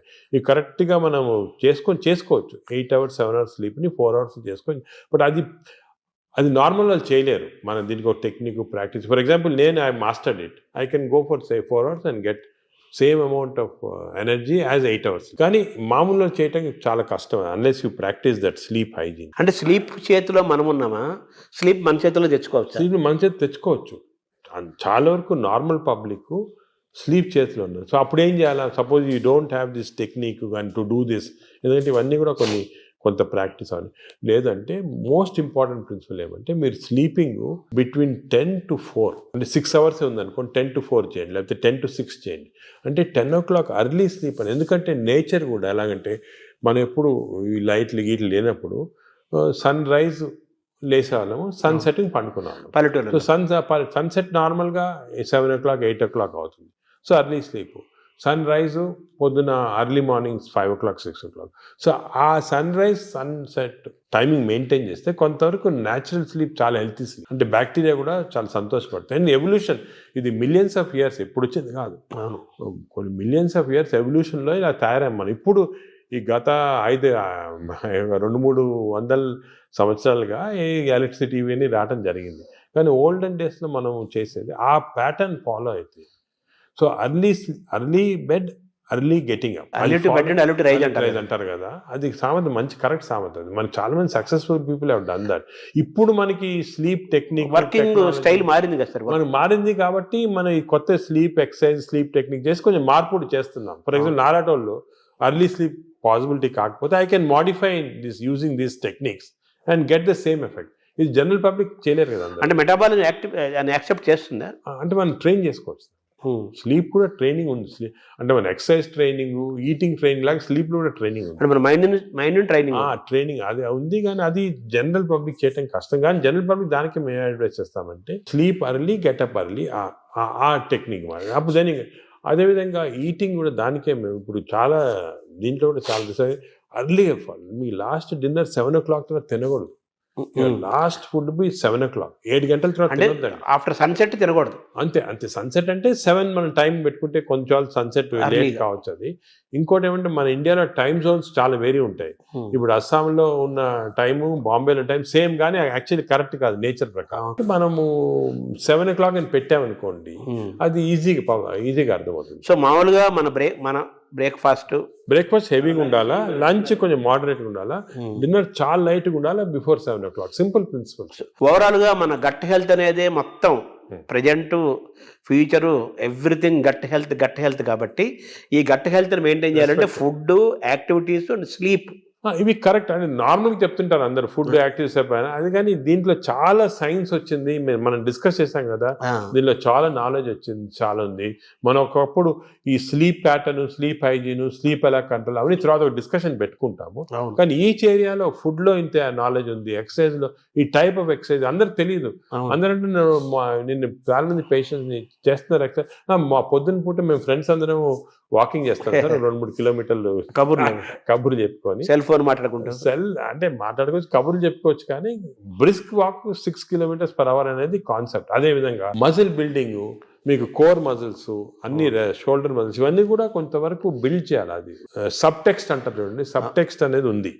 ఓవరాల్ గా హెడ్డింగ్ అనేది సబ్ టెక్స్ట్. అది సో పీపుల్ కొంచెము వాళ్ళు అవేర్నెస్ తెచ్చుకొని దీని గురించి ఇంట్రెస్ట్ తీసుకొని దీనికి ఒక మంచి ఓన్ యువర్ ఓన్ బాడీ అంటాం మనం. మా రీసెంట్గా మన డాక్టర్ మంచి డాక్టర్ సరీన్ గారు అని ఢిల్లీలో బుక్ రాశారు, ఓన్ యువర్ ఓన్ బాడీ. అంటే మన బాడీకి వీఆర్ రెస్పాన్సిబుల్. అంతే కదా, వేరే మీ డాక్టర్ బాగా చేస్తారు, లేకపోతే మా హెల్త్ బాడీ మంది కదా, అవన్నీ కరెక్ట్ కాదు. మన బాడీ మనం ఓన్ చేయాలి. ఇప్పుడు మనకి ఏదైనా ప్రెషియస్ వస్తువు ఉందనుకోండి ఇంట్లోనే, మనం ఎంత జాగ్రత్త చూసుకుంటాం దాన్ని, మనం బాడీని అంత జాగ్రత్త చూసుకోవటం లేదు. అది ఇన్నర్ ఇంజనీరింగ్ అంటారు కదా, మనలోకి మనం లోపలికి చూసుకుంటూ మనల్ని గమనించుకుంటూ మన శరీరాన్ని మనం ఓన్ చేసుకుంటూ మన హెల్త్ ని మనం డ్రైవ్ చేసి సింపుల్ ప్రిన్సిపల్స్ ఫాలో అయితే అంతే చాలా వరకు మనం బాడీ, మనం లైఫ్ స్పాన్ పెంచుకోవచ్చు హెల్తీగా. అంటే ఇంకోటి, ఇప్పుడు it is not question of life span, ఆ వర్డ్ తీస్తాం మన డిక్షనరీ. హెల్త్ స్పాన్ అంటే మనం ఎన్ని రోజులు బాగా జీవించవచ్చు. నార్మల్గా ఈ యానిమల్స్ అన్ని కూడా ఒక లైఫ్ స్పాన్ అని ఉంటుంది కదా, ఒక్కొక్క ఏజ్ ఉంటుంది. Human beings actually 120 years normal. అవును, బట్ 120 years ఎంతమంది చాలా తక్కువ మంది. ఎందుకంటే ఇవన్నీ ఈ ప్రాబ్లమ్స్ వల్ల మనకి we don't want 120 years life span, ఏదో కర్రలు పట్టుకొని నడవలాగా. హెల్త్ స్పాన్ మీకు 80 years or 90 years బాగా హెల్తీగా ఉన్నాం అనుకోండి, చాలా. అది సో హెల్త్ అంటే మన టాబ్లెట్, మెడిసిన్స్ ఇవన్నీ వేసుకొని ఎంత తక్కువ లైఫ్ స్పాన్ పెరుగుతుంది. ఇప్పుడు పెరుగుతుంది, అది కరెక్ట్ కాదు. మనం ఎంత హెల్తీగా ఉంటే అసలు ఇవన్నీ కూడా diabetes, heart disease, liver fatty, ఇవన్నీ రివర్సిబుల్. క్యాన్సర్ కొన్ని ప్రివెంటబుల్, క్యాన్సర్ రివర్సిబుల్ కాదు, ప్రివెంటబుల్. డయాబెటీస్, హార్ట్, మన అన్ని వెజల్స్ బ్లాక్ అయిన తర్వాత we have seen by following certain principal you can reverse it. మీకు అవసరం లేదు షుగర్ రివర్స్ చేయొచ్చు, హార్ట్ రివర్స్ చేయొచ్చు, లివర్ ఫ్యాట్, లివర్ కరెక్ట్. ఈ ప్రిన్సిపల్స్ ఫాలో అయ్యి అంత ఆహారము, యాక్టివిటీ, స్లీప్ అంతా complete it's the digestive system. Sir ఈ క్రమంలో మీరు బ్లూ జోన్ 5 చెప్పారు. ఇప్పుడు బ్లూ జోన్ స్టడీ చేయండి. మీరు అనేది ప్రజలు కూడా బ్లూ జోన్ బుక్స్ తీసుకొని అసలు వాళ్ళు ఎందుకు ఇన్ని రోజులు హెల్తీగా ఉంటున్నారు అని స్టడీ చేస్తే దీంట్లో చాలా నాలెడ్జ్ ఉందండి. అంటే ఇది ఇప్పుడు వచ్చింది కాదు, ఈ బ్లూ జోన్ అనేది 10,000 years గా జరుగుతూ ఉంది. మన భారతదేశాన్ని బ్లూ జోన్ గా మార్చలేదు. మనకి భారతదేశం బ్లూ జోన్. నాదేంటి, నేను చాలా మందికి ఈ పాలిటిక్స్ చెప్తుంటా, why can't we convert at least some part of India into blue zones? చేయొచ్చు, మన తెలుగు ప్రాంతాలను చేయొచ్చు. తెలుగు ప్రాంతాలు బ్లూ జోన్ చేయాలి. అంటే ఈ బ్లూ జోన్ అంటే ఒకరిద్దరు పాటించింది కాదు, ఆ పాపులేషన్ అంతా పాటించాలి. ఇప్పుడు ఒక పాపులేషన్ అనుకోండి, మనకి మంచి ప్రోగ్రెసివ్ పాలిటీషియన్స్, సీఎంస్ ఉన్నారనుకోండి, ఒక మంచి కాన్సెప్ట్ తీసుకొచ్చి ఐడియా, నేను అనుకునేది అందరికి ఉంది. అది మన దేశం అంటే ఆంధ్రప్రదేశ్, తెలంగాణ ఏదైనా కూడా బ్లూ జోన్స్ లాగా మార్చేసేవచ్చు, కానీ అందరు ఫాలో కావాలి. అంటే బ్లూ జోన్ గా మారడం అంటే ఏం చేయాలి సార్? అంటే ఈ వాళ్ళు బ్లూ జోన్స్ లో ఏం చేస్తారో స్టడీ చేసి మనం ఇంప్లిమెంట్ చేస్తే అయిపోతుంది. అంటే మీరు చెప్పిన ఆ మూడేనా? అంతే. Healthy food pattern, exercise pattern, life style, sleep pattern, వాతావరణ కాలుష్యం కూడా ఉంది, పొల్యూషన్. ఆ వాతావరణం లక్లీ మనకు అంత లేదు. ఇప్పుడు ఢిల్లీ అనుకోండి, అదే నార్త్ ఇండియా అనుకోండి, ఆ పొల్యూషన్ అనేది మనకి హ్యాండిల్ లేదు, ఏం చేయలేము. కానీ లక్లీ మనం ఇప్పుడు తీసుకున్నాం అనుకోండి, ఇప్పుడు అదేముంది, గ్రీనరీ ఇంక్రీజ్ చేసుకోవటము, అదే అటువంటివన్నీ కూడా చేసుకొని ఈ మన waste plastics, for example other problems plastics. ఈ ప్లాస్టిక్స్ వల్ల కూడా మేము చాలా రీసెర్చ్ చేస్తున్నాం. చాలా micro plastics producing tissue damage అనేది చాలా ఉంది. మన plastic bottle, especially plastic bottle ఎండలో పెడతాము, అది తాగామనుకోండి, దాంట్లో చాలా మైక్రో ప్లాస్టిక్స్ మన బాడీలో ఎంటర్ అయ్యి చాలా ప్రాబ్లమ్, డేంజరస్ అది. ఇటువంటివి మనము అదే కాకుండా ఇంతకుముందు కాపర్ వెజల్స్, అది కూడా మంచిది కాదు. What is the good vessels to cook, what is the vessels to, అవన్నీ కూడా కొన్ని న్యాచురల్ ప్రిన్సిపల్స్ ఫాలో అయితే. సరే, మీరు పద్మవిభూషణ్ తీసుకోవడానికి వెళ్ళినప్పుడు ఎలాగ ప్రెసిడెంట్ ఉంటారు, ప్రధానమంత్రి, కొంచెం ఒక సెకండ్ హ్యాండ్ ఇంటరాక్ట్ అయ్యే అవకాశం ఉన్న టైంలో మన భారతదేశాన్ని బ్లూ జోన్గా మార్చాలని అనుకుంటున్నాను, ఆయన ఇంటరాక్ట్ అయ్యే అవకాశం ఉంది అంటే మనకి టైం అని దొరకలేదు. ఒక సెకండ్ వర్డ్, ఇవన్నీ కూడా డిస్కషన్స్ చాలా 1 hour 2 hours కూర్చొని డిస్కస్ చేసి, నేను పాలిటీషియన్స్ కూడా మన వాళ్ళు అందరూ ఇంట్రెస్టెడ్ ఉన్నారు, కానీ టైం దొరకాల కాన్సెప్ట్. ఇంకోటి ఇది షుడ్ బి డన్, ప్రజలు కూడా డ్రైవ్ చేయాలి, ప్రజలకి అవేర్నెస్ రావాలి, అవేర్నెస్ వచ్చి మనం ఇటువంటి పాలిటీషియన్ ఎలక్ట్ చేసుకోవాలా. ఈ ఇంట్రెస్ట్ ఉన్న వాళ్ళకి, పాలిటీషియన్స్ ఇంట్రెస్టెడ్ ఇన్ హెల్త్, అదేవిధంగా న్యాచురల్ హెల్త్, ఆర్గానిక్ ఫుడ్, అటువంటి వాళ్ళని ఎక్కువ మనం సపోర్ట్ చేసాం అనుకోండి, ప్రజలు కూడా. అంటే ప్రజలు, ప్రభుత్వాలు, డాక్టర్స్ అందరూ కలిసి ప్రయాణం చేయాలి. ఇట్స్ ఏ కంబైన్డ్ PPP అంటారు, మోడ్ అంటారు చూడండి, అవును, పబ్లిక్ ప్రైవేట్, ఆ మోడ్ లో రావాలి అందరు వచ్చి. ఎందుకంటే అల్టిమేట్లీ మనకి లైఫ్ లో ఇంపార్టెన్స్ హెల్త్, అంతే కదా. అదేవిధంగా మనకి హ్యాపీనెస్ అవన్నీ ఉండాలంటే health is the most important. Ultimately health is the bottom line. అంతే, ఎంత రిచ్ ఉండి, ఎంత ఇండస్ట్రియలైజ్ అయ్యి, ఎంత సిటీ, ఎంత పెద్ద పెద్ద సిటీస్ డెవలప్ అయినా కూడా హెల్త్ లేకపోతే. అంతే కదా, చాలా మంది కోటీశ్వరులను చూస్తున్నాము, పెద్ద పెద్ద పదవుల్లో ఉంటారు, వాళ్ళు తినలేరు, తాగలేరు, నిద్రపోలేరు, ఎంజాయ్ చేయలేరు. I'm seeing so many rich patients, అవును, చాలా పెద్ద పొజిషన్ లో ఉన్నారు, చాలా వాళ్ళ ఫీల్డ్స్ లో చాలా ఫేమస్. సింపుల్ హెల్త్ ఫాలో కాకుండా they have damage that body. వాళ్ళు ఇప్పుడు ఫీల్ అవుతుంటారా, ఈ నాలెడ్జ్ మనకు ఉండుంటే 10 సంవత్సరాల క్రితం ఇలా ఉండేది కాదు. ఇప్పుడు నౌ నాలెడ్జ్ ఇస్ దేర్ కాబట్టి మీరు ప్రెస్ కానీ, ఎలక్ట్రానిక్ మీడియా కానీ, డిజిటల్ మీడియా కానీ, పొలిటికల్గా కానీ, అన్నీ అందరం కలిసి, మా డాక్టర్స్ అందరం కలిసి, this knowledge we have to give to general public. This knowledge is gold. This time వాళ్ళు కూడా నేను అనేది అంటే, మనం ఈ ఒక్క సెషన్లో గంట సేపులో అన్నీ చెప్పలేము. వాళ్ళు కూడా they should go in to the depth and read books about it, read papers about it, social మీడియాకి కరెక్ట్. అంటే మీరు చెప్పినట్టు ఏదేదో అన్నీ వస్తుంటాయి సోషల్ మీడియా, అలా ఫాలో కాకుండా కరెక్ట్గా people have done research, scientist ఉన్నారు దీంట్లో, డాక్టర్స్ ఉన్నారు రెప్యూటెడ్, ఇటువంటి వాళ్ళ దగ్గర నుంచి ఇన్ఫర్మేషన్ తీసుకొని జనరల్ పబ్లిక్ కానీ, జనరల్గా ఇది మనము ప్యాటర్న్స్ అడాప్ట్ చేస్తే డెఫినెట్గా overall health of the country. Sir, ఇందాక మీరు మాట్లాడుతూ స్టూల్ గురించి మాట్లాడారు సార్. భవిష్యత్ అంతా స్టూల్ టెస్ట్లు జరుగుతాయని, బ్లడ్ బ్యాంకు లాగా స్టూల్ బ్యాంకులు వస్తాయని. మంచి హెల్తీ పీపుల్ని స్టూల్ తీసుకుంటే that stool is different from unhealthy person. ఇప్పుడు ఇంతకుముందు నోబెల్ ప్రైజ్ విన్నర్స్ కి బ్రెయిన్ స్టడీ చేస్తారు, ఎందుకు వచ్చిందో. ఇప్పుడు స్టూల్ స్టడీ చేస్తారు, తన స్టూల్లో ఏముంది ఇంత ఇంటెలిజెంట్ అయ్యారని. సో మనం ఇవన్నీ బ్యాంకింగ్ చేయొచ్చు. స్టూల్స్ చేసి, నేను చెప్పా కదా, ఒక స్టూల్ పౌడర్ లాగా చేసి డెసికేటెడ్ స్టూల్ ని మనం క్యాప్సూల్స్ లాగా ఇవ్వచ్చు. The future treatment is going to be that. Stool banks, stool desiccated stool capsules, ఇవి దీంతో ట్రీట్మెంట్ స్టార్ట్ చేస్తాం. స్టూల్ అనేది రేపు చాలా అత్యంత విలువైన, ఖరీదైన వస్తువు అవుతున్నట్టు కదా. గోల్డ్ అంటారు, న్యూ గోల్డ్. ఇంతకుముందు ఆయిల్ అంటే గోల్డ్ అనేవాడు, ఇప్పుడు స్టూల్ ఈజ్ బికమింగ్ గోల్డ్ అన్నమాట. అంటే మైక్రోబయామ్స్ అంటారు. ఈ మైక్రోబయామ్ నాలెడ్జ్ ఇప్పుడు ఈవెన్ యానిమల్స్, ఇప్పుడు కొన్ని ఫారెస్ట్లో కలెక్ట్ చేస్తున్నారు, ఆఫ్రికన్ ఫారెస్ట్ అంతా, ఎలిఫెంట్ స్టూల్ ఎలా ఎందుకు డిఫరెంట్ ఉంది వీళ్ళది. So what are the characters, what give strength to the elephant, what is there in this. ఇందులో నుంచి మనం IBSకి వద్దాం సార్. ఈ IBS గురించి కూడా చాలా చర్చ జరుగుతుంది. ఆ బౌల్ సిండ్రోమ్, ఇరిటబుల్ బౌల్ అంటారు కదా, బౌల్ సిండ్రోమ్, అది కూడా మనకు చాలా ఇంపార్టెంట్. చాలా మంది, కోట్లాది మంది ఫేస్ చేస్తున్న ఇష్యూస్ అవి. మీరు అన్నట్టు IBS 30% of normal population IBS ఉంది. IBS అంటే ఏమి? IBS అంటే symptoms because of gut changes. అంటే డైరియా రావచ్చు, కాన్స్టిపేషన్ రావచ్చు, పెయిన్ రావచ్చు, ఈ కాంబినేషన్ రావచ్చు. కడుపు ఉబ్బరము, అరక్కపోవడము, బ్లోటింగ్, డిస్టెన్షన్, ఇది అది అగైన్ కనెక్టెడ్ టు మైక్రోబయామ్. ఈ ఇరిటబుల్ బౌల్ సిండ్రోమ్ అనేది అగైన్ చెడ్డ అలవాట్ల వల్ల, నువ్వు ఎక్కువ డ్రింక్స్ వల్ల, స్మోకింగ్ వల్ల, ఎక్సర్సైజ్ లేకుండా ఉండటం వల్ల, ఇవన్నీ కూడా ఇప్పుడు రీసెంట్గా మన రీసెర్చ్ ఏమంటే ఈ కెమికల్స్ ఇంటెస్టైన్స్లో కెమికల్స్ చాలా ఉన్నాయి అని చెప్పే కదా సెరటోనిన్ డోపమైన్. ఈ కెమికల్ ఇంబ్యాలెన్స్ వల్ల ఇంటెస్టైన్లో కూడా ఐబిఎస్ వస్తుంది. ప్లాస్టిక్ దాని రోల్ కూడా ఉంది కదా సార్ ఇందులో. ప్లాస్టిక్స్ చాలా పెద్ద రోల్ ఉంది. Microplastics are very danger. ఇది కూడా మన government has to take very serious. Plastics ban చేయటము, అదే కూడా విధంగా ఏ ఏరియాలో ఇప్పుడు ఈ ప్లాస్టిక్స్ అనేది పెద్ద ఇండస్ట్రీ. దీన్ని చేంజ్ చేయాలంటే చాలా డిఫికల్ట్. మనం ఫర్ ఎగ్జాంపుల్ ఈ ఫిష్లో చూసాం కదా, మేము కొన్ని ఫిషింగ్స్ ఈ కోస్టల్ ఏరియాస్ ఫిష్లో చాలా ప్లాస్టిక్స్ వాళ్ళు తినేస్తున్నారు. ప్లాస్టిక్స్ అంటే సీలో కానీ రివర్లో కానీ మనలో వేస్తారు. అవి తిని even not drinking plastics, even eating plastics containing food ఇండైరెక్ట్గా మీట్ ఫిష్ దాంట్లో కూడా మిల్క్లో వెళ్ళిపోతున్నారు plastic. So good cholesterol bad cholesterol అంటారు కదా సార్. అవునవును. మామూలుగా మీరు ఇందా చెప్పారు గుడ్ బ్యాక్టీరియా బ్యాడ్ బ్యాక్టీరియా. ఈ గుడ్ కొలెస్ట్రాల్ని పెంచుకోవటం బ్యాడ్ కొలెస్ట్రాల్ని పోగొట్టుకోవటం కూడా మనకి ఈ బ్యాక్టీరియా దీనికి మైక్రోబియం లింక్ అయి ఉంటుంది. లింక్ ఉంది, లింక్. ఎందుకంటే ఇప్పుడు గుడ్ కొలెస్ట్రాల్ అంటే ఏమి అగే ఇది కూడా పోలీస్ మ్యాన్ లాగా కొలెస్ట్రాల్ బాడీలో రొటేట్ అవుతుంది కదా. ఆల్ ద ఎల్డిఎల్ కొలెస్ట్రాల్ అంటాం. These are all bad people, terrorist వీళ్ళందరూ. They are bad people. HDL cholesterol అనేది పోలీస్ పీపుల్.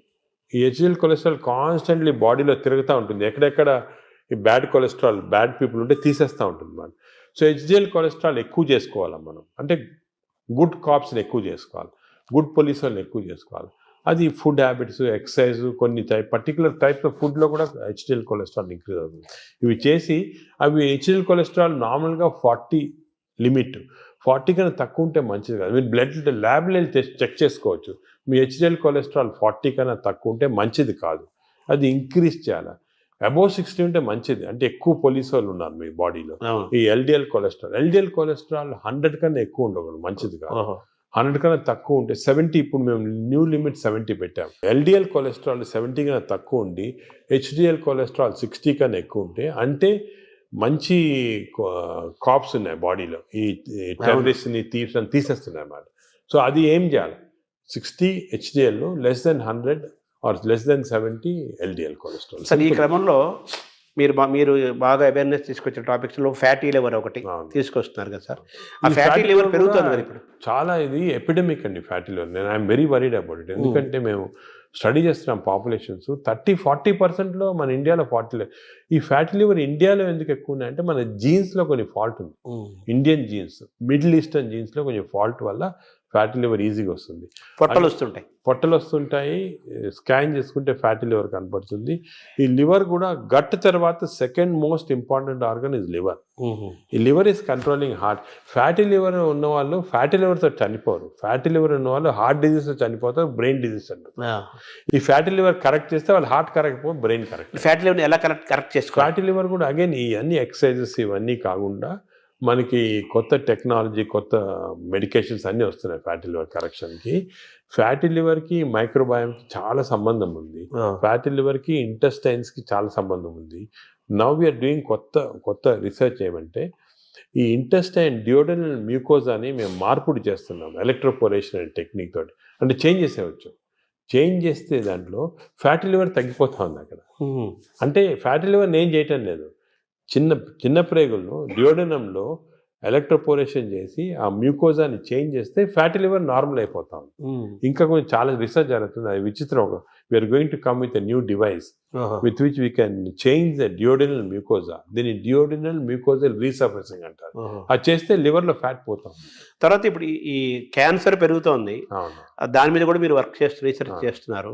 అలాగే షుగర్ను కూడా మనం రివర్స్ చేయొచ్చు అని కూడా దాని రీసెర్చ్ చేస్తున్నారు. వేరే సబ్జెక్ట్ లేదు, వేరే దాని కూడా. ఇప్పుడు మనం చేస్తున్న ప్రధానమైన రీసెర్చ్ ఏంటి సార్ ప్రస్తుతం? అంటే ఇవన్నీ ఏరియాలో మేము మామూలుగా మెటబాలిక్ హెల్త్ పైన చేస్తున్నాం ఎక్కువ. మెటబాలిక్ హెల్త్ అంటే ఇవన్నీ fatty liver, obesity, diabetes, heart disease, sugar, BP, ఇవన్నీ కూడా కొలెస్ట్రాల్ అన్నీ మెటబాలిక్ హెల్త్ కింద వస్తుంది. దీనిపైన చాలా రీసెర్చ్. అంటే నేను చెప్పినట్టు ఒక రోజు మాట్లాడుకోవచ్చు మన రీసెర్చ్ గురించి. మేమేం చేస్తున్నాం అంటే మా యానిమల్ ల్యాబ్, మా దగ్గర పెద్ద యానిమల్ ల్యాబ్ ఉంది. యానిమల్ ల్యాబ్లో రీసెర్చ్ చేసి హౌ టు ట్రాన్స్లేషనల్ రీసెర్చ్ అంటారు.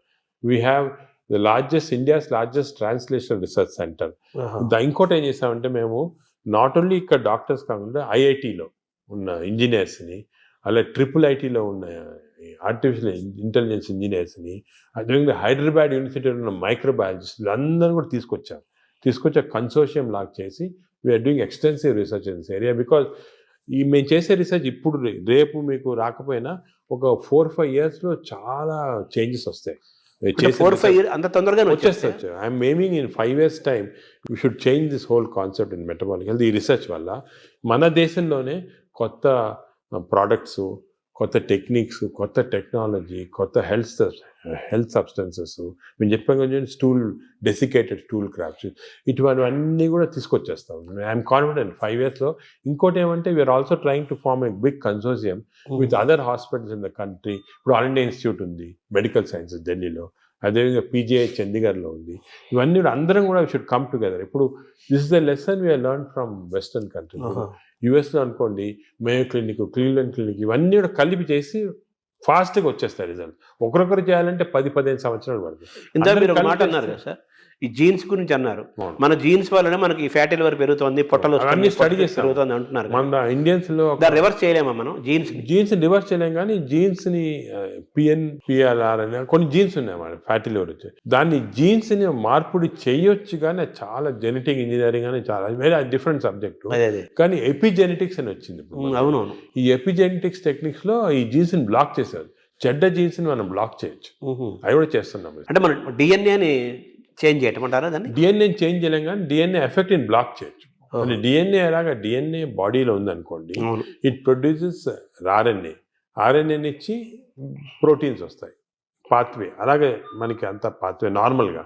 సో మనం డిఎన్ఏ చెడ్డు డిఎన్ఏ ఉన్నా కూడా అది చెడ్డ ఆర్ఎన్ఏ కాకుండా బ్లాక్ చేయొచ్చు. సార్, ఈ క్రమంలో ఈ బ్యాక్టీరియా మేనేజ్మెంట్లో మనకు యోగా, సూర్య నమస్కారాలు, ధ్యానము, స్పిరిచువల్ థింకింగ్, కళలు, ఇవన్నీ ఉన్నాయి కదా. అంటే స్పిరిచువల్ థింకింగ్ అంటే మెడిటేషన్ టైప్, బ్రెయిన్ అంటే management of brain management, various meditation అటువంటి చేయొచ్చు. అదేవిధంగా యోగా కూడా కొంతవరకు ఇట్ ఈస్ బెనిఫిషియల్ అని చాలా రీసెర్చ్ జరిగింది ఇంట్లో. ఇవన్నీ ఎలాగంటే వీఆర్ మాడ్యులేటింగ్ అవర్ బ్రెయిన్లో ఉన్న కెమికల్స్ మాడ్యులేట్ చేస్తున్నాం. దాంతోపాటు గట్ బ్యాక్టీరియా ఇవన్నీ ఇప్పుడు యోగాలో చూసాము, అది కూడా రీసెర్చ్ చేస్తున్నాము. యోగా కన్సిస్టెంట్గా చేస్తే బ్యాక్టీరియా చేంజ్ అయిపోతుంది. అవునా? So all these things are interconnected. So మీరు చెప్పినట్టు చాలా పెద్ద కన్సోర్షియం ఫామ్ చేసి we are doing lot of research. అంటే ఈ షుగర్ అనేది మనకి, ఈ డయాబెటీస్ అనేది మోస్ట్ ఛాలెంజింగ్ గా ఉంది. అది కూడా మనం విల్ గెట్ ఆన్సర్స్. ఇవన్నీ కూడా part of the research will get good answers. So reverse చేసే అవకాశం మనకు ఉంది. కొత్త అన్ని కూడా రివర్సిబుల్ అండి. షుగరే కాదు, ఈవెన్ హార్ట్ బ్లాక్స్, అదేవిధంగా బ్రెయిన్ ఇది డిమెన్షియా, న్యూరలాజికల్ ప్రోగ్రెషన్ అన్ని రివర్స్ చేసేయచ్చు. మనకి మెయిన్ రీసెర్చ్ ఏమంటే we have to work on this preventable. ఒక్కసారి జబ్బు వచ్చిన తర్వాత బదులు మనము ప్రివెన్షన్, రివర్సిబిలిటీ అంటే వచ్చిన తర్వాత ఎలా మార్పు చేయాలి, దీనిపైన అంత కాన్సన్ట్రేషన్. ఈ ఒబెసిటీని తగ్గించడానికి, అలాగే ఈ షుగర్ డయాబెటీస్ని కంట్రోల్ చేయడానికి ఇంజెక్షన్స్ వచ్చాయి అంటున్నారు. ఇప్పుడు కొత్తగా GLP-1 అనలాగ్స్ అంటారు. అంటే మనకి నార్మల్గా బాడీలో స్మాల్ ఇంటెస్టైన్లో GLP-1 హార్మోన్స్ ప్రొడ్యూస్ అవుతాయి. అవి మన ఈ ఇంటెస్టైన్స్ మ్యూకోజా చెడిపోవటం వల్ల కానీ, బ్యాక్టీరియా వల్ల ప్రొడ్యూస్ అవుతుంది GLP-1. ఇవన్నీ పోతే ఆర్టిఫిషియల్గా ఈ GLP-1 ఇవ్వచ్చు. కానీ ఇది నా ప్రకారం చాలా తప్పు. ఇది ఈ ఆర్టిఫిషియల్ మంజోరం అని, ఒజంబిక్ అని ఇవన్నీ ప్రజలు లేటెస్ట్ వచ్చాయి. ఇప్పుడు మెడికల్ షాప్స్లో అమ్ముతున్నారు, తీసుకొని తప్పు చేయకూడదు. అది ఎందుకు అంటే ఈ GLP-1 మన బాడీలో న్యాచురల్గా ప్రొడ్యూస్ అవుతుంది. నేచర్కి ఎంత ప్రొడ్యూస్ చేయాలా, ఎక్కడ ఆపాలా, ఎక్కడ రివర్స్ చేయాలా, ఇవన్నీ నేచర్ తెలుసు. మనం మాట్లాడుకున్నాం కానీ డయట్, మైక్రోబయాము, ఫిజికల్ ఎక్సర్సైజ్, స్లీప్ ఇవన్నీ నార్మల్గా ఇస్తే బాడీ న్యాచురల్గా ప్రొడ్యూస్ చేస్తుంది. ఇవన్నీ అబ్నార్మల్గా ఉంటే మనకి బయట నుంచి ఆర్టిఫిషియల్గా అవుతుంది. బట్ ఆర్టిఫిషియల్ మెడిసిన్ తోటి మనకి ఎంత లిమిట్, ఎంత తీసుకోవాలి, ఎప్పుడు ఆపాలి, ఇవన్నీ కరెక్ట్ తెలియదు. నేను చూసాను చాలామంది ఈ ఇంజెక్షన్స్ వాడుతున్నారు. ఇండియాలో కూడా వచ్చేసింది ఇంజెక్షన్ వచ్చేసింది, ఇండియాలో కూడా చీప్గా వచ్చేసింది. దీనివల్ల ఏం డేంజర్ అంటే వాడినప్పుడు 2-3 నెలలు 6 నెలలు బాగుంటుంది, వెయిట్ తగ్గుతాము, ఆకలి తగ్గిపోతుంది. కానీ దీనిలో చాలా ఎఫెక్ట్ బాడీ పైన ఉంది. నేను అది కూడా స్టడీ చేస్తున్నాము. బాడీలో ఈ ఇంటెస్టైన్ నరాలు చెడిపోతున్నాయి, మూమెంట్ పోతా ఉంది. ఇంటెస్టైన్ అసలు మూమెంటే చెడిపోయింది. అదేవిధంగా బోన్స్ అబ్జార్ప్షన్ పోయి బోన్స్ వీక్ అయిపోతున్నాయి, మజిల్స్ ఎట్రోఫీ అవుతున్నాయి, ఫేస్లో we got now what is called Ozempic face, అంటే ఫేస్ అంతా ష్రింక్ అయిపోతుంది. చూసుంటారు కొంతమంది సెలబ్రిటీలో ఫేస్ చేంజ్ అయిపోతుంది దీనివల్ల. సో ఇవన్నీ కూడా these effects are some time not reversible also. మన మెటాబాలిజం వ్యతిరేకంగా ఉన్నట్టే కదా. వ్యతిరేకంగా ఉన్నట్టే. న్యాచురల్ మెథడ్లో చేయకుండా ఇలా చేస్తే మంచిది కాదు. మై అడ్వైజెస్ అసలు వాడద్దని, తప్పు ఇది. ఇవన్నీ all these injections, artificial methods వాడతాం తప్పు, మనం చేయకూడదు. న్యాచురల్ మెథడ్స్ అన్నీ ట్రై చేసి ఫెయిల్ అయిన తర్వాత అండర్ మెడికల్ సూపర్విజన్ ఒక 3-4 months వాడి ఎందుకు వాడతాం, రీసెట్టింగ్ అంటాం అన్నమాట. మెటబాలిజం రీసెట్ చేయడానికి వాడచ్చు. కానీ ఇయర్స్ టుగెదర్ ఇంజెక్షన్ తీసుకోవడం చేయటం చాలా తప్పు. Shortcut methods they are not good. అసలు I advise public strongly don't use these injections.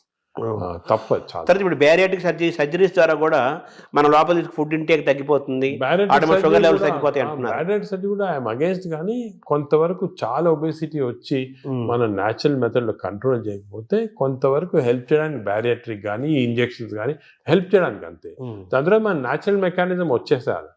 ఒక్కసారి ఈ హెల్ప్ వచ్చిన తర్వాత న్యాచురల్ మెథడ్స్తో మెయింటైన్ చేయాలి. మన న్యాచురల్ మెథడ్స్ లేకపోతే బ్యారియాట్రిక్ సర్జరీ కాదు, ఇంజెక్షన్ ఏం చేసినా కూడా వేస్ట్. అంటే మనం సహజంగా పెరగటం కానీ తగ్గటం కానీ ఈ డిజార్డర్స్ మెయింటైన్ చేసుకోవటం మనం సహజంగా జరగాలంటారు. Own your own body. అంటే మన బాడీని మనం ఓన్ చేయాలి, మన కంట్రోల్ చేసుకోవాలి. కానీ ఈ వేరే ఇంజెక్షన్స్ కంట్రోల్ డాక్టర్ చేస్తారు, దీన్ని బ్యారియాట్రిక్ చేస్తారు అనేది తప్పు. అసలు మీ మేజర్ గోల్ ఏంటి సార్? అంటే మనకి మీరు పద్మవిభూషణ్ వచ్చింది మన ఇండియా వరకు, అది కాకుండా American association of society of gastroenterologist award కూడా హైయెస్ట్ అవార్డు ఈ గ్యాస్ట్రోఎంటరాలజీకి సంబంధించి. అలాగే సాంఘైలో జరిగిన దాంట్లో వరల్డ్ టాప్ దాంట్లో అవార్డు వచ్చింది. అది మీ ప్రొఫెషన్కి మీ సబ్జెక్ట్కి అది డెఫినెట్గా హైయెస్ట్ అవార్డ్స్ అవి. నెక్స్ట్ నోబుల్ మన భారతదేశానికి నోబుల్ రాదా? అంటే ఇలా చేయటం వల్ల నోబుల్ అవుతాం, పని చేయడం వల్ల గుర్తింపు కోసం పనిచేయటం కాదు. అంటే ఈ గుర్తింపులన్నీ కూడా మనము మీరు చెప్పినట్టు గుర్తింపుల కోసం ఎవరు పనిచేయరు. ఈ నోబెల్ ప్రైజ్ కానీ గుర్తింపు రావడం, మనం పని చేస్తూ ఉంటే కొంతవరకు రికగ్నిషన్ వస్తుంది, వేరే ఆర్గనైజేషన్ రికగ్నైజ్ చేస్తారు. ఈ రికగ్నిషన్స్ కూడా నా ప్రకారం అది ఇంపార్టెంట్ కాదు. సరే ఇయర్ పద్మవిభూషణ్ వచ్చింది, మేము సంతోషపడతాము, ఓ రెండు సంవత్సరాలు మర్చిపోతాం. ఇంకేమైనా అడిగారనుకోండి వచ్చిందా, ఆయనకు వచ్చిందా అలాగంటారు. అంటే ఈ అవార్డ్స్ అన్ని కూడా ట్రాన్సియెంట్, జన గుండెల్లో ఉండాలి. మనకు కాదు అసలు, మనం దీని గురించి కూడా ఇంపార్టెన్స్ ఇవ్వకూడదు. ఇవన్నీ టెంపరీగా ట్రాన్సియెంట్గా ఏదో recognition. But our goal should be మనం సొసైటీకి ఏం చేయొచ్చు, ఎలాగ మార్పుడు చేయొచ్చు. ఇండివిజువల్గా డాక్టర్స్ అందరూ కూడా అందరూ బాగా పనిచేసి దే హెల్ప్, చాలా మందికి పేషెంట్స్ హెల్ప్ చేస్తారు, లైఫ్ సేవింగ్ చేస్తారు, అన్నీ చేస్తారు. ఆ సాటిస్ఫాక్షన్ అనేది వస్తుంది మాట. అంటే ఈ ఏఏజీ యొక్క మేజర్ గోల్ ఏంటంటే, అంటే మాకు ఇప్పుడు పబ్లిక్ అంటే ప్రజల్లో హెల్త్ గురించి ఒక మార్పుడి రావచ్చు. It has to be done in ethical way, proper way. ఈ మోడర్న్ మెడిసిన్ ఒక విధంగా, అదే కాకుండా అంటే మోడర్న్ మెడిసిన్ అంటే ఏంటి సార్? అంటే ఇప్పుడు మోడర్న్ టెక్నాలజీ వచ్చాయి కదా, ఈ టెక్నాలజీతో మేము రోబోటిక్ సర్జరీ చేస్తున్నాం, ఈ సర్జరీ, ఇది ఒక ఆస్పెక్ట్. ఇదే కాకుండా general public health awareness తీసుకురావటము, natural మెథడ్లో హౌ పీపుల్ కెన్ బెనిఫిట్ అనేది, ఇవన్నీ కూడా ఒక ఎథికల్ వేలో చేయటము, ఇవి చాలా ముఖ్యమైన మా ఎయిమ్స్ మాట. అంటే వైద్యం అనేది అత్యంత ఖరీదైన అంశంగా మారిపోయింది కదా ఇప్పుడు. అది ఖరీదైన అంటే కొంతవరకు బికాస్ టెక్నాలజీ వల్ల దానివల్ల అవన్నీ ఉంటాయి, అది తీసేయండి. అది కూడా మేము మన ఓన్ టెక్నాలజీ తయారు చేయటం, దానికి ఇంజనీరింగ్ ఐఐటీస్ తోటి మేము చాలా చేస్తున్నాం. సో టెక్నాలజీ కాస్ట్ ఇప్పుడు ఇండియాలో ప్రస్తుతము $6 billion worth of medical equipment import చేస్తున్నాం. దాంట్లో 1.5 billion ఫ్రమ్ అమెరికా ఇట్సెల్ఫ్. ఈ ఇంపోర్ట్స్ ఎలా తగ్గించవచ్చు, ఎలాగ దీన్ని జీరోకి తీసుకురావాలా, ఇటువంటి అన్నీ ఒకే. సో మన టెక్నాలజీ చీప్లో వస్తే అదే సేమ్ థింగ్ విల్ ట్రాన్స్ఫర్. అంటే మనం ఇందాక ప్రారంభంలో మాట్లాడుకున్నట్టుగా మన ఫుడ్ హ్యాబిట్స్ మారడం వల్ల ఆ యూరోపియన్ బ్యాక్టీరియా నుంచి మన బ్యాక్టీరియా మనం తెచ్చుకోవాలి. న్యాచురల్ మెథడ్లు ఎలా చేయొచ్చు, పబ్లిక్ నేచర్ అంటే న్యాచురల్గా బాగా హెల్తీగా ఎలా ఉండొచ్చు. సో వెస్టర్న్ డిజీజెస్, వెస్టర్న్ ఇవి ఎలా ఇవన్నీ కూడా కాంప్రహెన్సివ్ హెల్త్ ఫర్ పీపుల్ అనేది మా ఎయిమ్. అంటే ఒక సింపుల్ సెంటెన్స్ చెప్పండి, హెల్త్ ఫర్ పీపుల్. ఇప్పుడు గ్యాస్ట్రోఎంటరాలజీ అనే సబ్జెక్ట్లో హాంకాంగ్ నెంబర్ 1 గా ఉందా? గ్యాస్ట్రోఎంటరాలజీలో Hong Kong prince of Wales hospital number 1 institute. దాని గురించి వాళ్ళు చాలా రీసెర్చ్ చేసి డెడికేటెడ్గా లాస్ట్ 50 yearsగా వర్క్ చేస్తున్నారు. అదే. సో వాళ్ళతో మేము అసోసియేషన్ చేసి, ఫర్ ఎగ్జాంపుల్ అక్టోబర్లో Hong Kong prince of Wales hospital, AG hospital India combined symposium చేసి అందరు డాక్టర్స్ని పిలిచాం ఇండియాలో. సో వాళ్ళు కూడా దే కెన్ లెర్న్ అక్కడ ఏం చేస్తున్నారు, మనం ఏం చేయొచ్చు, మనం అంటే ఇవన్నీ కూడా. ఇంకోటి ఏమంటే మెడిసిన్ ఇంపార్టెంట్, కాన్స్టెంట్గా వేరే వాళ్ళ నేర్చుకోవాలి మనం. మనమే గ్రేట్, మనమే పెద్ద అవును. అనుకోవడం. ఎక్స్చేంజ్ వేరే వాళ్ళు ఏం చేస్తున్నారు, మనకన్నా ఏమైనా బెటర్ చేస్తున్నారు, అది మనం చేయొచ్చా, ఏది చేస్తే మన ప్రజలకి బెనిఫిట్ వస్తుంది, అది ఎప్పుడు కాన్స్టెంట్ చూస్తూ ఉండాలి. చాలా అంటే ఈ గ్యాస్ట్రోఎంట్రాలజీలో ఫస్ట్, సెకండ్, థర్డ్‌గా తీసుకుంటే మన ఏది థర్డ్ ప్లేస్‌లో ఉందంటున్నారు కదా! సెకండ్ ప్లేస్ ఇంకేంటి సార్? అంటే వాటికి మేయో హాంకాంగ్ క్లినిక్, తర్వాత? హాంకాంగ్ తర్వాత మేయో క్లినిక్ ఉంది ఆహా! యునైటెడ్ స్టేట్స్లో. వాళ్ళు కూడా చాలా రీసెర్చ్ చేస్తున్నారు. వాళ్ళు వేరే టైప్ ఆఫ్, అది హై టెక్నాలజీ రీసెర్చ్ అంతా. సో హాంకాంగ్ వాళ్ళు ఇన్ బిట్వీన్ మనకేమంటే అవసరము ఆ! ఈ ఫస్ట్, సెకండ్, థర్డ్ అది చూసుకోకుండా మన ప్రజలకి, అంటే మన ఇన్స్పిరేషన్ కోసం. మన ప్రజలకి తక్కువ కాస్ట్లో ఏం చేయొచ్చు. ఇప్పుడు హాంకాంగ్లో ఏం చేస్తారు, మేయో క్లినిక్లో ఏం చేస్తున్నారు, అదేవిధంగా ఇటలీలో జెమినీ హాస్పిటల్ ఉంది, వాళ్ళు కూడా 4th ప్లేస్లో ఉన్నారు, వాళ్ళు ఏం చేస్తారు. ఇవన్నీ కూడా మన దగ్గర అడాప్ట్ చేసి తక్కువ ఖర్చులో మన ప్రజలకి ఎలాగ బెనిఫిట్ చేయొచ్చు, how can we work for that అనేది మా డాక్టర్స్ అందరూ కూడా ఆ కల్చర్ ఒకటి వచ్చింది మాట. సో నెలకు కోటి రూపాయల జీతాన్ని కూడా ఇవ్వడానికి 10 ఏళ్ల క్రితం మీకు అవకాశం వచ్చినా గానీ, అవన్నీ వదులుకొని ఇక్కడే ఉంటున్నందుకు, ఏఐజీని డెవలప్ చేస్తున్నందుకు మీరు తృప్తిగా ఉన్నారా? నాకైతే చాలా తృప్తి, సాటిస్ఫాక్షన్. ఎందుకంటే నాకు యూఎస్ఐలో ఆఫర్స్ వచ్చినప్పుడు అక్కడ ఒక జూయిష్ డాక్టర్ ఉండేవాడు. ఆయన చెప్పాడు, మీకు హార్వర్డ్లో బెస్ట్ హాస్పిటల్లో నీకు ఇంత పెద్ద ఉద్యోగం వస్తే ఎందుకు వద్దనుకోని ఇక్కడ వచ్చి.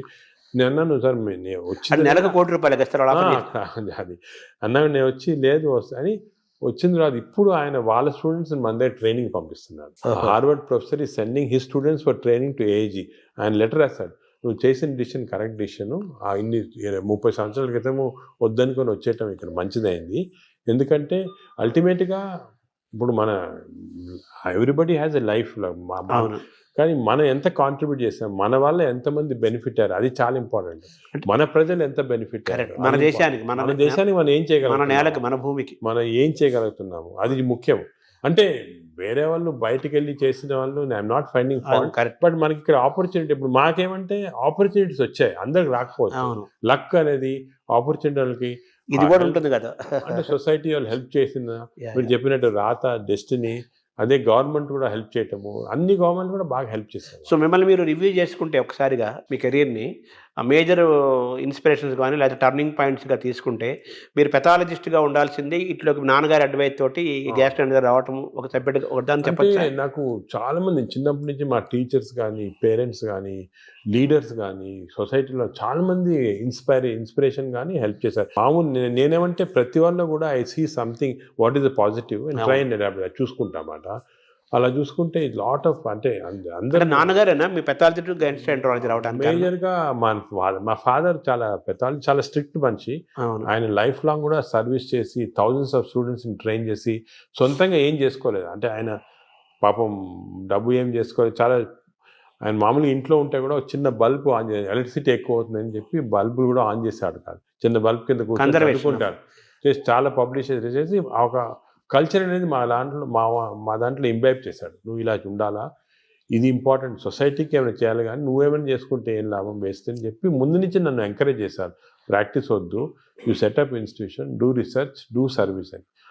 ఆ మెయిన్గా ఆయన ఉన్న ఎయిమ్స్ అనేది మాకు బాగా ఇన్కల్టేట్ అయిపోయి దాని గురించి ఆ పాత్వే ఫాలో అవుతున్నాం. ఆయన కూడా మన దేశం, మన నేల అనే ఫీలింగ్ ఆయన కూడా చాలా ఎక్కువ. ఆయన కూడా వాషింగ్టన్ ఆర్మ్స్ఫోర్డ్ ఇన్స్టిట్యూట్ అని చాలా పెద్ద అమెరికన్ ఇన్స్టిట్యూట్లో వర్క్ చేసి వచ్చారు. ఇక్కడికి వచ్చి మన ఫస్ట్ విశాఖపట్నంలో ప్రొఫెసర్గా వచ్చాడు పెథాలజీ, దాని తర్వాత కర్నూలు, గుంటూరు, దాని తర్వాత హైదరాబాద్లో డైరెక్టర్ ఆఫ్ మెడికల్ సైన్స్, అదేవిధంగా నిజామ్స్ ఇన్స్టిట్యూట్ ఫస్ట్ డైరెక్టర్ ఆయన. అవన్నీ మన కాకల సుబ్బారావు గారి కంటే ముందు కాకల సుబ్బారావు ముందు ఫస్ట్ నాన్న డైరెక్టర్, దాని తర్వాత సెకండ్ కాకల సుబ్బారావు. సో అలాగా ఈజ్ ఫుల్ సర్వీస్. ఆయన చూస్తే ఒక ఇన్స్పిరేషన్, అరే అసలు ఆయనకి ఏం వేరే ఇది లేదు, ఐ కూడా మేడ్ లాట్ ఆఫ్ మనీ, కూడా గాన్ ఇన్ డిఫరెంట్ రూట్, అవన్నీ ఏం లేకుండా ఇంత. అంటే మిమ్మల్ని మీరు ఇప్పుడు ఎలా మేనేజ్ చేసుకుంటున్నారు సార్? మీకు ప్రొఫెషనల్ స్ట్రెస్ అలాగే మీకు అందరిలాగే మీకు 24 hours కదా. అంటే స్ట్రెస్ అనేది దానికి ట్రిక్ ఏమంటే చిన్న సింపుల్ ట్రిక్ అండి, you have to enjoy your work. Enjoy చేస్తే స్ట్రెస్ ఉండదు. కష్టపడటం ఇష్టపడటం ఇంటర్వ్యూ చేస్తున్నారు, మీరు ఎంజాయ్ చేస్తున్నారు, అలాగా ఎంజాయ్ చేస్తే మీకు 10 ఇంటర్వ్యూలు చేస్తే మీకేం స్ట్రెస్ ఉండదు. అలాగే నాకు కూడా సీరియస్ పేషెంట్స్ వాళ్ళ లైఫ్ సేవ్ చేస్తున్నాము. ప్రతి పేషెంట్కి ఒక స్టోరీ ఉంది, ప్రతి పేషెంట్ వెనకాతల ఒక లైఫ్ ఉంది. అవన్నీ మేము తీసుకుంటే we enjoy everything we do. ఆ ఎంజాయ్మెంట్ వచ్చింది అనుకోండి, అసలు స్ట్రెస్ 24 hours వర్క్ చేయొచ్చు. Only thing is proper nutrition, proper exercise, proper sleep అనేది మాస్టర్ చేయాలి. అది మాస్టర్ చేస్తే మిగతా అంతా. అంటే ఏఏజీని ఎలా చూడాలనుకుంటున్నారు భవిష్యత్తులో మీరు? నేను ఏజీ మా ఏమంటే it should become one of the best hospitals మన దేశంలో కాకుండా ఈవెన్ వరల్డ్ వైడ్. ఆల్రెడీ వచ్చేస్తుంది లక్కీ. న్యూస్ వీక్ మ్యాగజైన్ చాలా మేజర్ ఇచ్చేసారనమాట. సెన్సస్ చేసి దే రేటెడ్ ఇండియాలో ఓన్లీ హాస్పిటల్ టేకెన్ ఇది AG. AG is one of the best hospitals in the world ని దే గివెన్ దట్ సర్టిఫికేట్. మీరు బయట చూసుంటారు. అవును, మొత్తం తీసారు అది. So I'm very satisfied. కానీ ఇంకా కూడా చేయాలంటే ఒక లెవెల్కి వచ్చామని చెప్పి మనము వదిలేసుకుంటే స్లోగా డిటీరేషన్ వస్తుంది. కాన్స్టెంట్గా బి అవేర్ ఆఫ్ దిస్. ఎందుకంటే ఇంకోటి మన దాంట్లో నేను చూసి మా స్టూడెంట్స్ చాలామంది మా ట్రైన్ చేస్తుంటాము. We got very bright students ఇండియాలో, మంచి డాక్టర్స్, బ్రైట్ స్టూడెంట్స్. వాళ్ళకి కరెక్ట్ పాత్వే చూపించి కరెక్ట్ ఇది కమర్షియలైజేషన్ వద్దు, you going to research, you going to doing good for public ఉన్న వరకు మీకు బాగా సాటిస్ఫాక్షన్ ఉంటుంది. ఒక ఫిలాసఫీ వాళ్ళకి ఇచ్చి ఒక మంచి స్టూడెంట్స్ గ్రూప్ని ఒక నీ లైఫ్ స్టైల్లో ఒక 1000 మందిని తయారు చేయొచ్చు. అలాగే వాళ్ళు ఇంకో 1000 మందిని తయారు చేస్తారు. చూసుకోండి ఎలా స్ప్రెడ్ అవుతుంది. అదే we can create a society which is very positive. అంటే నాగేశ్వర రెడ్డి గారి యొక్క, మీ నాన్నగారి యొక్క వారసత్వాన్ని మీరు తీసుకున్నారు. ఆయన ఒక స్టైల్ ఆఫ్ లైఫ్, మీదొక మీదొక స్టైల్ ఇది డిఫరెంట్. పైకి ఇలా లేపారు ఏజ్ అనే దాన్ని. ఇప్పుడు నెక్స్ట్ మీ దాని నెక్స్ట్ జనరేషన్ ఉన్నారు మా ఆల్రెడీ సెట్ చేసాము. నెక్స్ట్ మంచి నాకన్నా మంచి వాళ్ళు ఉన్నారు నెక్స్ట్ జనరేషన్లో. రీసెర్చ్లో కానీ సొసైటీలో పనిచేయడానికి కానీ అందరు సెట్ అయిపోయారు. నేను ఇప్పుడు ఇర్రెలెవెంట్. ఈ స్టేజ్ అయిపోయింది నాది. నా పని అయితే అయిపోయింది. నెక్స్ట్ జనరేషన్ ఆల్రెడీ స్టార్ట్ చేశారు. నేను ఇప్పుడు ఉన్నా లేకపోయినా కూడా డిఫరెన్స్ లేదు.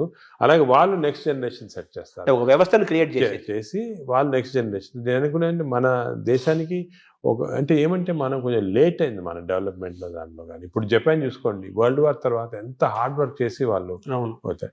ఇప్పుడు మనము ఇప్పుడు స్టార్ట్ చేయాలి. చైనా కూడా వాళ్ళు కూడా యాక్టివ్, వాళ్ళు వేరే వాళ్ళంతే డెమోక్రసీ కాదు కాబట్టి ఈజీ అయిపోయింది. ఇప్పుడు మనం ఏం చేయాలంటే నెక్స్ట్ 20-30 ఇయర్స్ ఇలాగ అందరూ ఒక ఆశయంతో ఒక ఇచ్చేయాలని వర్క్ చేస్తే మన దేశం కూడా will become better then other. మీరు డాక్టర్స్కి, పబ్లిక్కి, ప్రభుత్వాలకు ఇచ్చే ఒక సింగిల్ మెసేజ్ ఏంటి సార్? సింగిల్ మెసేజ్ ఏమంటే నేను let us all work together, work hard, create the best culture. మన దగ్గర ఉంది best culture in the world. Thank you sir.